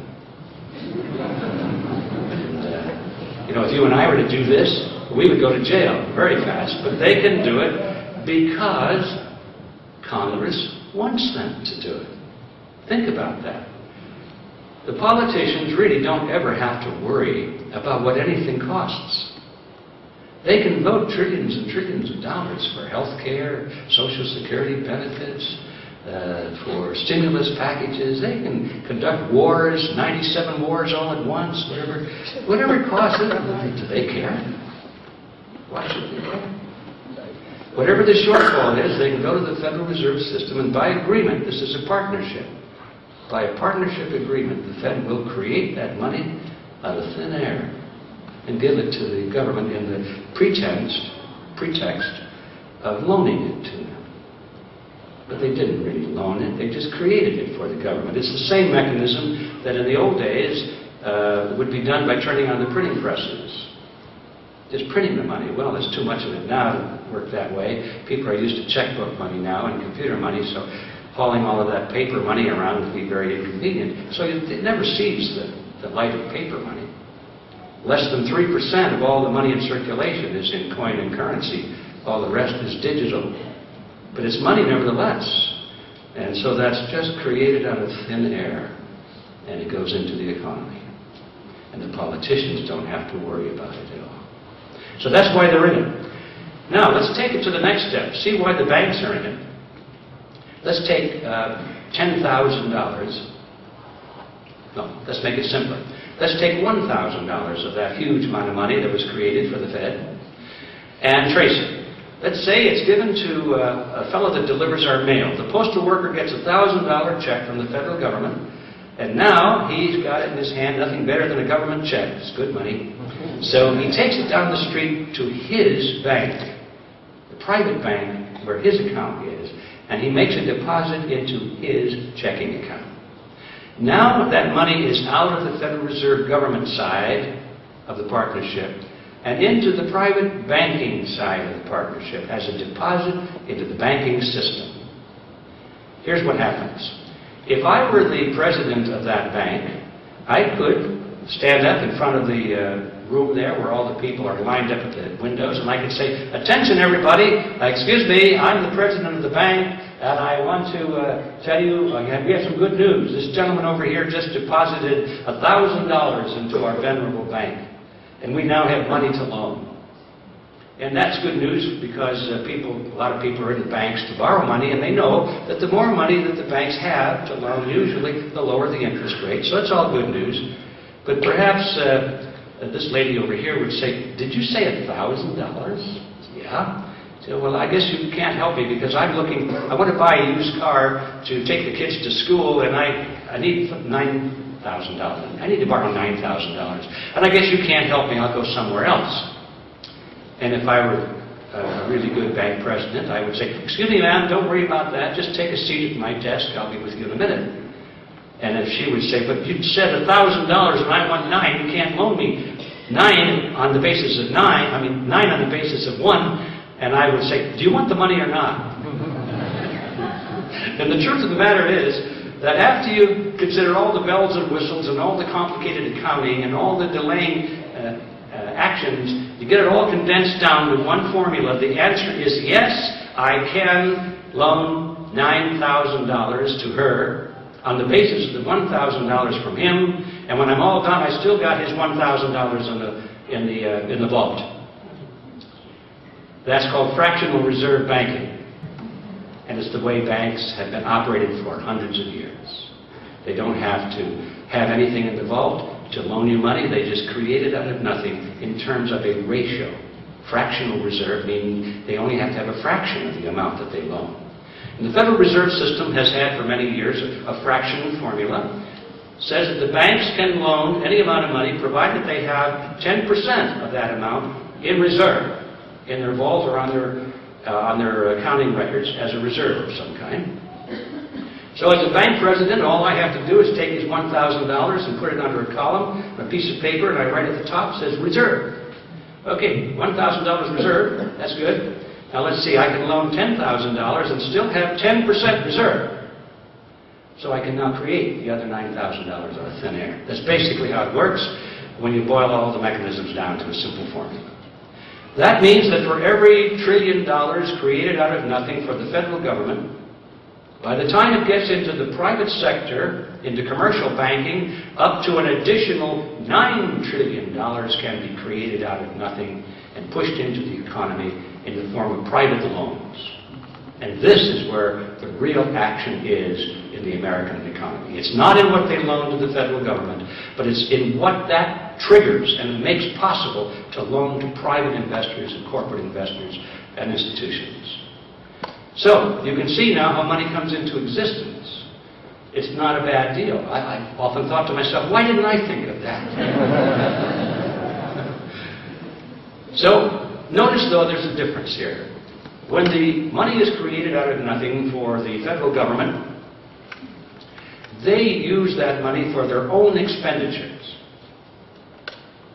When the money is created out of nothing for the banking side of this partnership, the banks don't use it for their purposes. They lend it to people like us.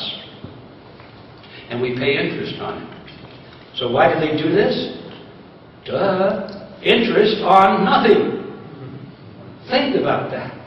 The banks are always saying, well, we've got these reserves, and they say, we only charge 3% on our reserves, but they don't tell you about the other 9 times that.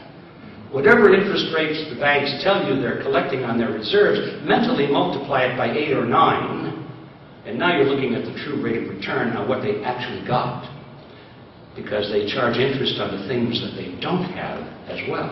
And you can't tell the difference between the two. So what's the net effect of all of this?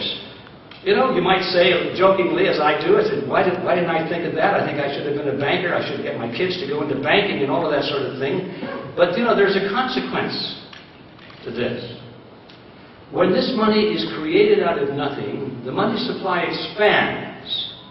Now, we don't have time to go to the other side of it. The money supply does contract too. I'll be talking about that in my seminar, by the way. But there is a contraction side of this equation, which is important to keep in mind.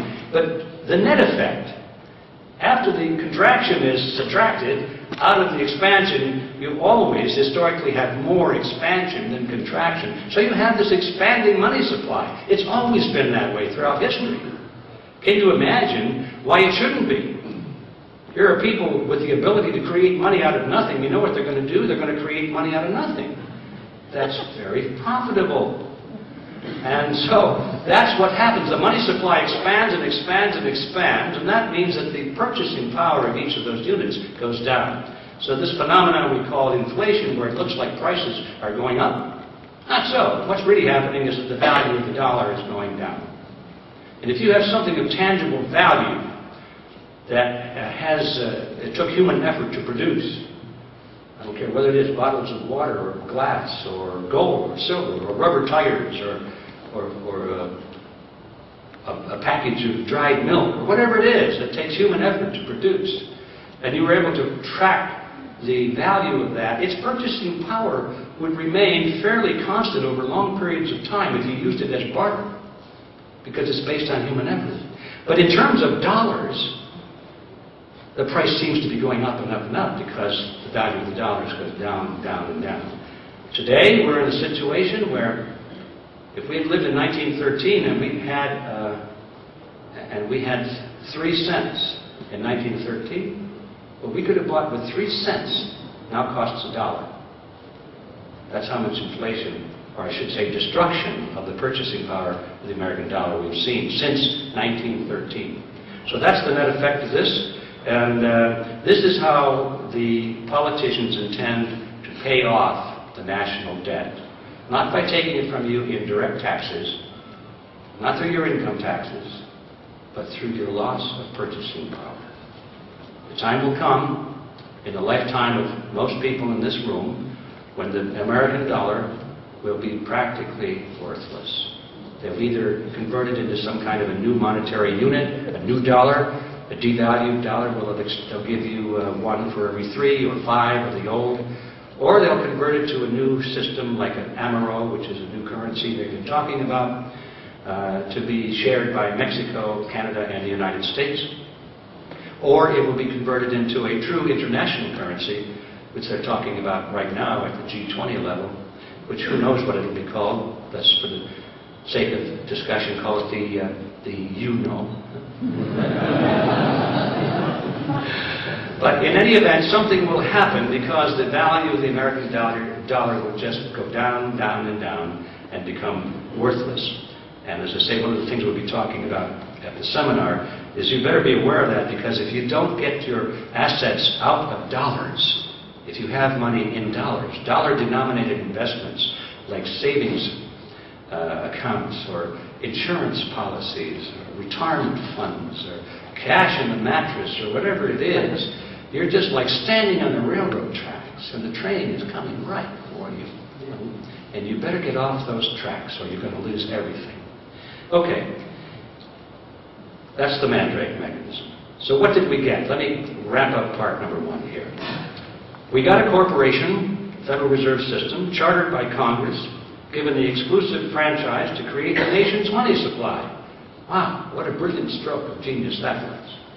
We got a cartel that is a partner with the federal government to enforce the cartel agreement and to create the illusion of being a public agency. We got a mechanism whereby Congress can raise unlimited taxes through inflation without the public even knowing that they're paying the tax. They think that inflation has got something entirely unrelated, something to do unrelated to their government. And we got a law that allows the banks to collect interest on nothing. And of late, we can see we got a golden parachute, which enables the fraudulent banks to pass on the inevitable losses of their operation to the taxpayers in the name of rescuing the economy. Ladies and gentlemen, these rescue packages that they talk about that are being rushed through Congress almost every day now, these so-called stimulus packages are none of the above. They're nothing less than legalized plunder of the American taxpayers.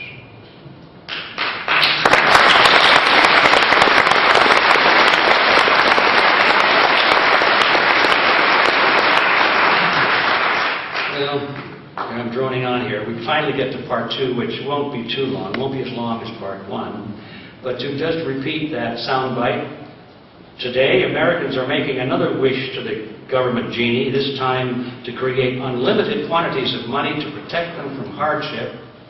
But what they are getting is unlimited quantities of money being used to deprive them of their freedom. The first question that comes to many people's minds is, why do the American people tolerate this? How do we tolerate this?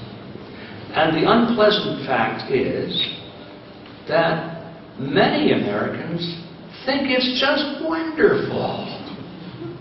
They're not tolerating it at all. The folks like you in this room are very savvy. You know what's going on. But the American people have been put through a public education system that does not teach basic economic principles.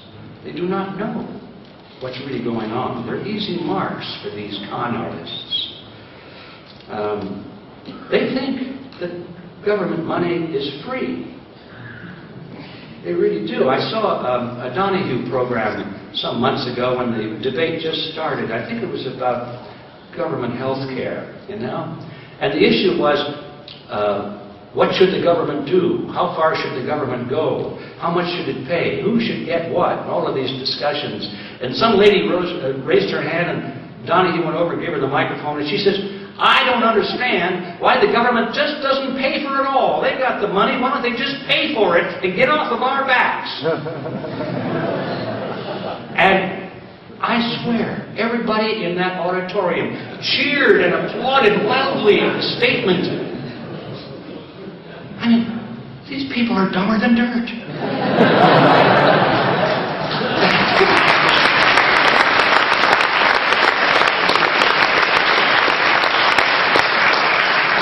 They really think that this money comes from someone else. So that's part of our problem, is that we have a tremendous re-educational problem.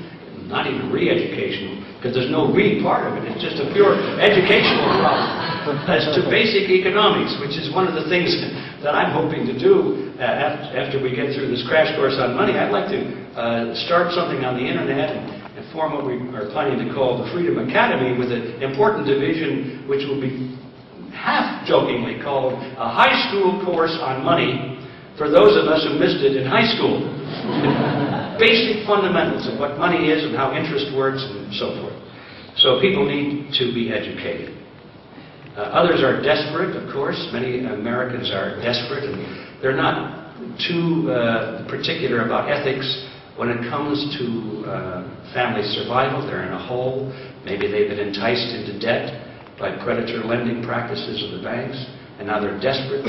They're losing their homes, or maybe they've lost their homes, they've lost their job. And you know, it's easy to see why a person under those conditions is not asking too many questions. They just want help, and they need it badly. I can feel very sympathetic toward those people. Also, no one talks about the free market alternative. You see, the media always frames the debate in terms of, that I just mentioned a moment ago, who gets what and how much and when. They never allow anyone to discuss the option that nobody gets anything. That's just not allowed in the debate.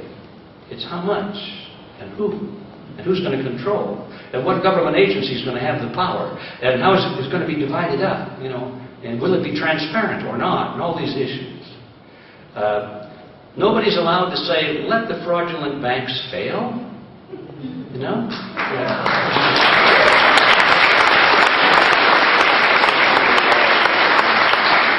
And of course, with that comes the argument, if the fraudulent banks fail, then a lot of people will lose their money who have entrusted that money to the fraudulent banks, and that is unfortunately true. But it's also true that if you don't let the fraudulent banks fail, they will continue to be fraudulent forevermore, and people will lose their money anyway. And they'll lose it all. Not just a few people losing some money, but everybody will lose everything, because that system is inevitably going to grind down into total government control over the economy. And then it doesn't make any difference. Everybody loses everything. So those are some of the reasons that people put up with it. This whole issue of executive salaries and bonuses, as far as I'm concerned, although they're very dramatic issues, is totally a distraction. The amount of money involved in these bonuses, although they're huge amounts to our ear, they represent such a tiny part of the total money being pushed through the system. And I think it's like a lightning rod. The politician can stand up there and they can say, I'm all against these big bonuses, you know, this is outrageous. And everybody says, oh, there's a good man, I think I'll vote for him. But meanwhile, the same guy turns around and votes for 1,000 times more money to be wasted by giving it to the bank in general. And so it winds up in the pockets of the same people, maybe not as bonuses, but just by higher salaries or whatever. The bonuses are not the issue. That's not the principle. The principle is that the money is going to the banks at all. So let's talk about the transfer of wealth. The question that arises is, why do we not already see a great deal more inflation than you would expect? I mean, for years, the Federal Reserve has been creating money out of nothing and expanding the money supply, and yet the purchasing power of the dollar, although yes, it has gone up, and yes, we've lost 97% of it since 1913. That's dramatic. But you would expect in the last 10 years or so it would be just like a straight vertical climb, and it hasn't been. Why not? Well, there are several reasons. I won't take time for all of them, but let me give you just one that you may have missed. If you consider that the economy is like a big bucket of water, and the amount of water in the bucket represents the total money supply. And therefore, the more water there is compared to the size of the bucket, which would be the supply of goods and services in the economy, the more water there is, the more inflation. Let's just use that analogy. Well, why is it that the water isn't running over the sides? With all the money and all the water they're pouring into it by the trillions of gallons, you know, why isn't it overflowing? And the answer is because if you look at the bottom of the bucket, there are holes. And the water is rushing out of the bottom almost as much as it's going in at the top. Well, what are these holes? Well, you must remember that when the Fed creates money out of nothing, like Mandrake, it can wave this cape and create things. It also makes things disappear. And when money is based on debt, as ours is, when the debt goes down, the money supply goes down. It is a fact that if all of the debts in America, public and private, were to be paid off today, fantasy, but if, imagine that it were to happen, there wouldn't be 1 penny of money left in circulation. All of the money out there, the cash, the coins, the checkbook money, the computer money, all of it would disappear back into the bank vaults, back into the inkwells, and back into the computer chips from which they came. There wouldn't be any money out there. This is a fact. It's not going to happen, of course, but that means that when money goes out of existence, or I should say the other way around, when debt ceases to be, money does go out of existence. And so when people are losing their houses, and there are foreclosures being made, and the value of that house drops down, and the debt that the bank had on its books, they thought, well, we're going to collect $300,000 from this poor sucker over here on this house. And now the bank has the property back on its own books. They call it REOs, or real estate owned. Now they're lucky to sell it for $50,000. What happened to the $250,000? It disappeared. The bank has to write that off of its books. And that money goes out of existence right down through the hole of the bucket. When a person has a $30,000 credit card loan, and they finally go into default, I can't pay it. The bank has to write that off of its books. $30,000 just ceases to exist. Mandrake at work. And that goes out of the bottom of the bucket. And so the fact of the matter is that while new money is coming in at the top, a lot of it, huge loss of debt is going out at the bottom of the bucket. So we get this strange phenomenon. And in spite of this quantity of new money coming in, still inflation isn't as bad as we would expect it to be. But there's one other aspect of this phenomenon that you should not miss. And that is the difference between who is involved at the top of the bucket and who's involved at the bottom. At the bottom of the bucket, the people losing the money are in the middle class. They're the ones losing their homes, their cars, their savings accounts, losing their jobs. They're losing their credit because of credit card foreclosures or write-offs and so forth. Those are the people that are suffering. And the value is coming from the middle class out of the bottom of the bucket. But the ones at the top who are getting this huge influx of fresh money are the politically favored class. And so, even though the quantity of money is remaining approximately the same in the bucket, there's a transfer of wealth moving from the bottom to the top. The people at the top who are politically favored are getting more and more wealthy, fabulously wealthy, whereas the middle class is being squeezed out of existence at the bottom of the bucket. So you have to keep your eye on several aspects of this formula to really appreciate what's happening in American society today. Are we going to have inflation or deflation? I believe that in the bubble sectors that we have seen, such as the stock market and the real estate market, we will continue to see deflation because the bubbles were so big. In my personal view, they haven't collapsed as far as they will eventually in order to come down to some kind of a reasonable relationship to their underlying value. I think that's particularly true of the stock market, which they keep pumping up and up again to the point where people laugh at how absurd they say for anyone to believe that they could have expected the toxic waste real estate market not to crash. I mean, here they had all of these subprime loans. Everyone knew that there was no value underneath it. How could you be so silly as to invest in a subprime loan package of investments, they say now.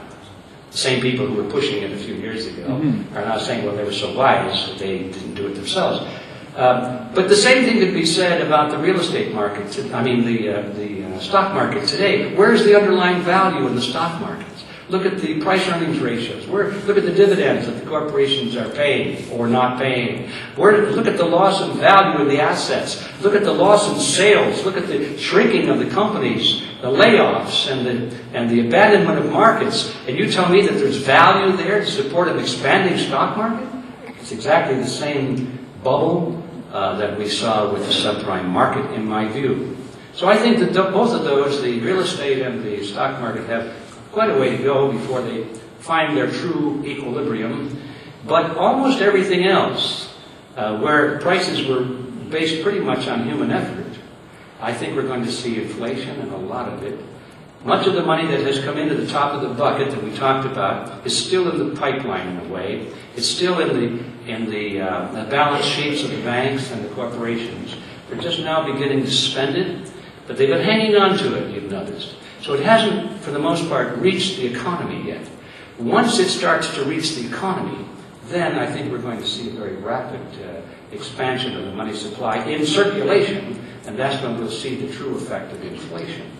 So I think we're going to see deflation on the bubble markets and inflation on the markets of just about everything else. Again, I'll be talking about that in more detail in the seminar, and give you perhaps some tips as to which markets are the best ones to avoid and which ones are the best ones to stick around. And now I finally come to the main theme of part number 2, which is this business about counting your money on the sinking Lusitania or Titanic. I think any discussion of monetary issues in the Federal Reserve that doesn't include a look at our vanishing liberties is very, very deficient and almost criminal, because it doesn't make any difference how much money you have if you lose your freedom. To me, I think that they're the two most valuable things in life, above and beyond, of course, your friends and your family. But I would say your freedom and your health. If you don't have health, it doesn't make much difference if you're sickly, if you're, if you don't have health, nothing matters. You're going to be gone in a few days anyway. And if you don't have freedom, it just makes you a healthy slave. You can work harder for the Lord and Master. So I've always been an advocate of paying attention to both areas of our lives. And money is an avenue of enjoying your freedom, in my opinion.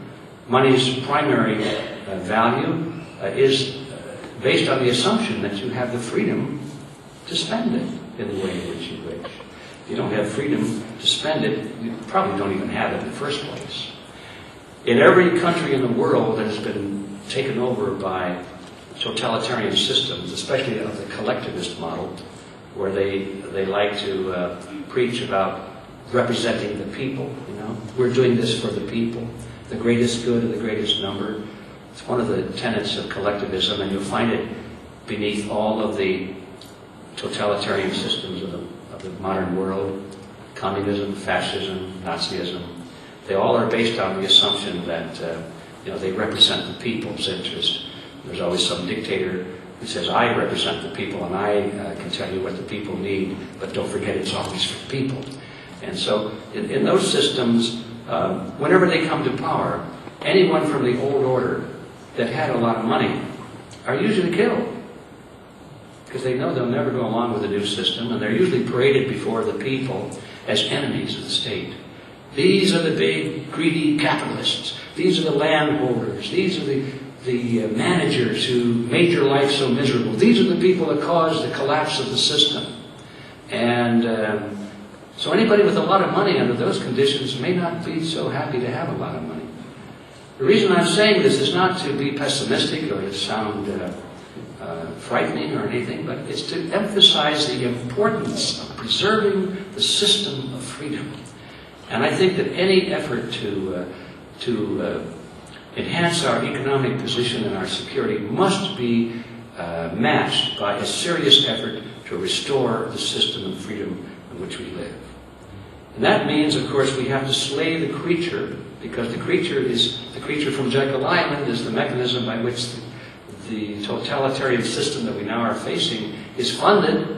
You take that away, and the system would have no way to pay its way. It couldn't control you, couldn't pay for the armies, the police, couldn't do all of these things that we don't like. And so we must get rid of the creature from Jekyll Island. We have to slay that thing. And can it be done? Yes. Of course it can be done. It can be done exactly the way it was created. It was created by Congress. Congress technically has the right to abolish the Federal Reserve System.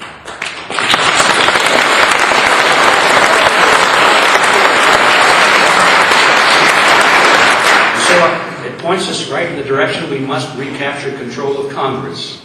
Writing letters to your congressman is okay if you want to do that, but I say the answer is to replace those congressmen.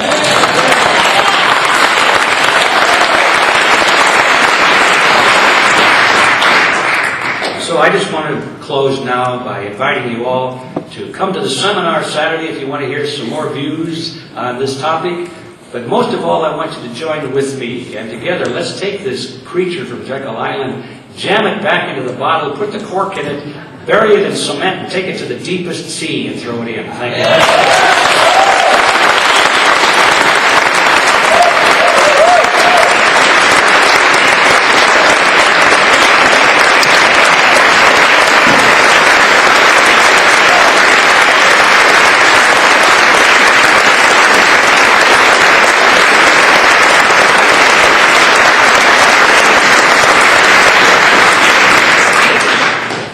Wasn't that awesome? Yeah.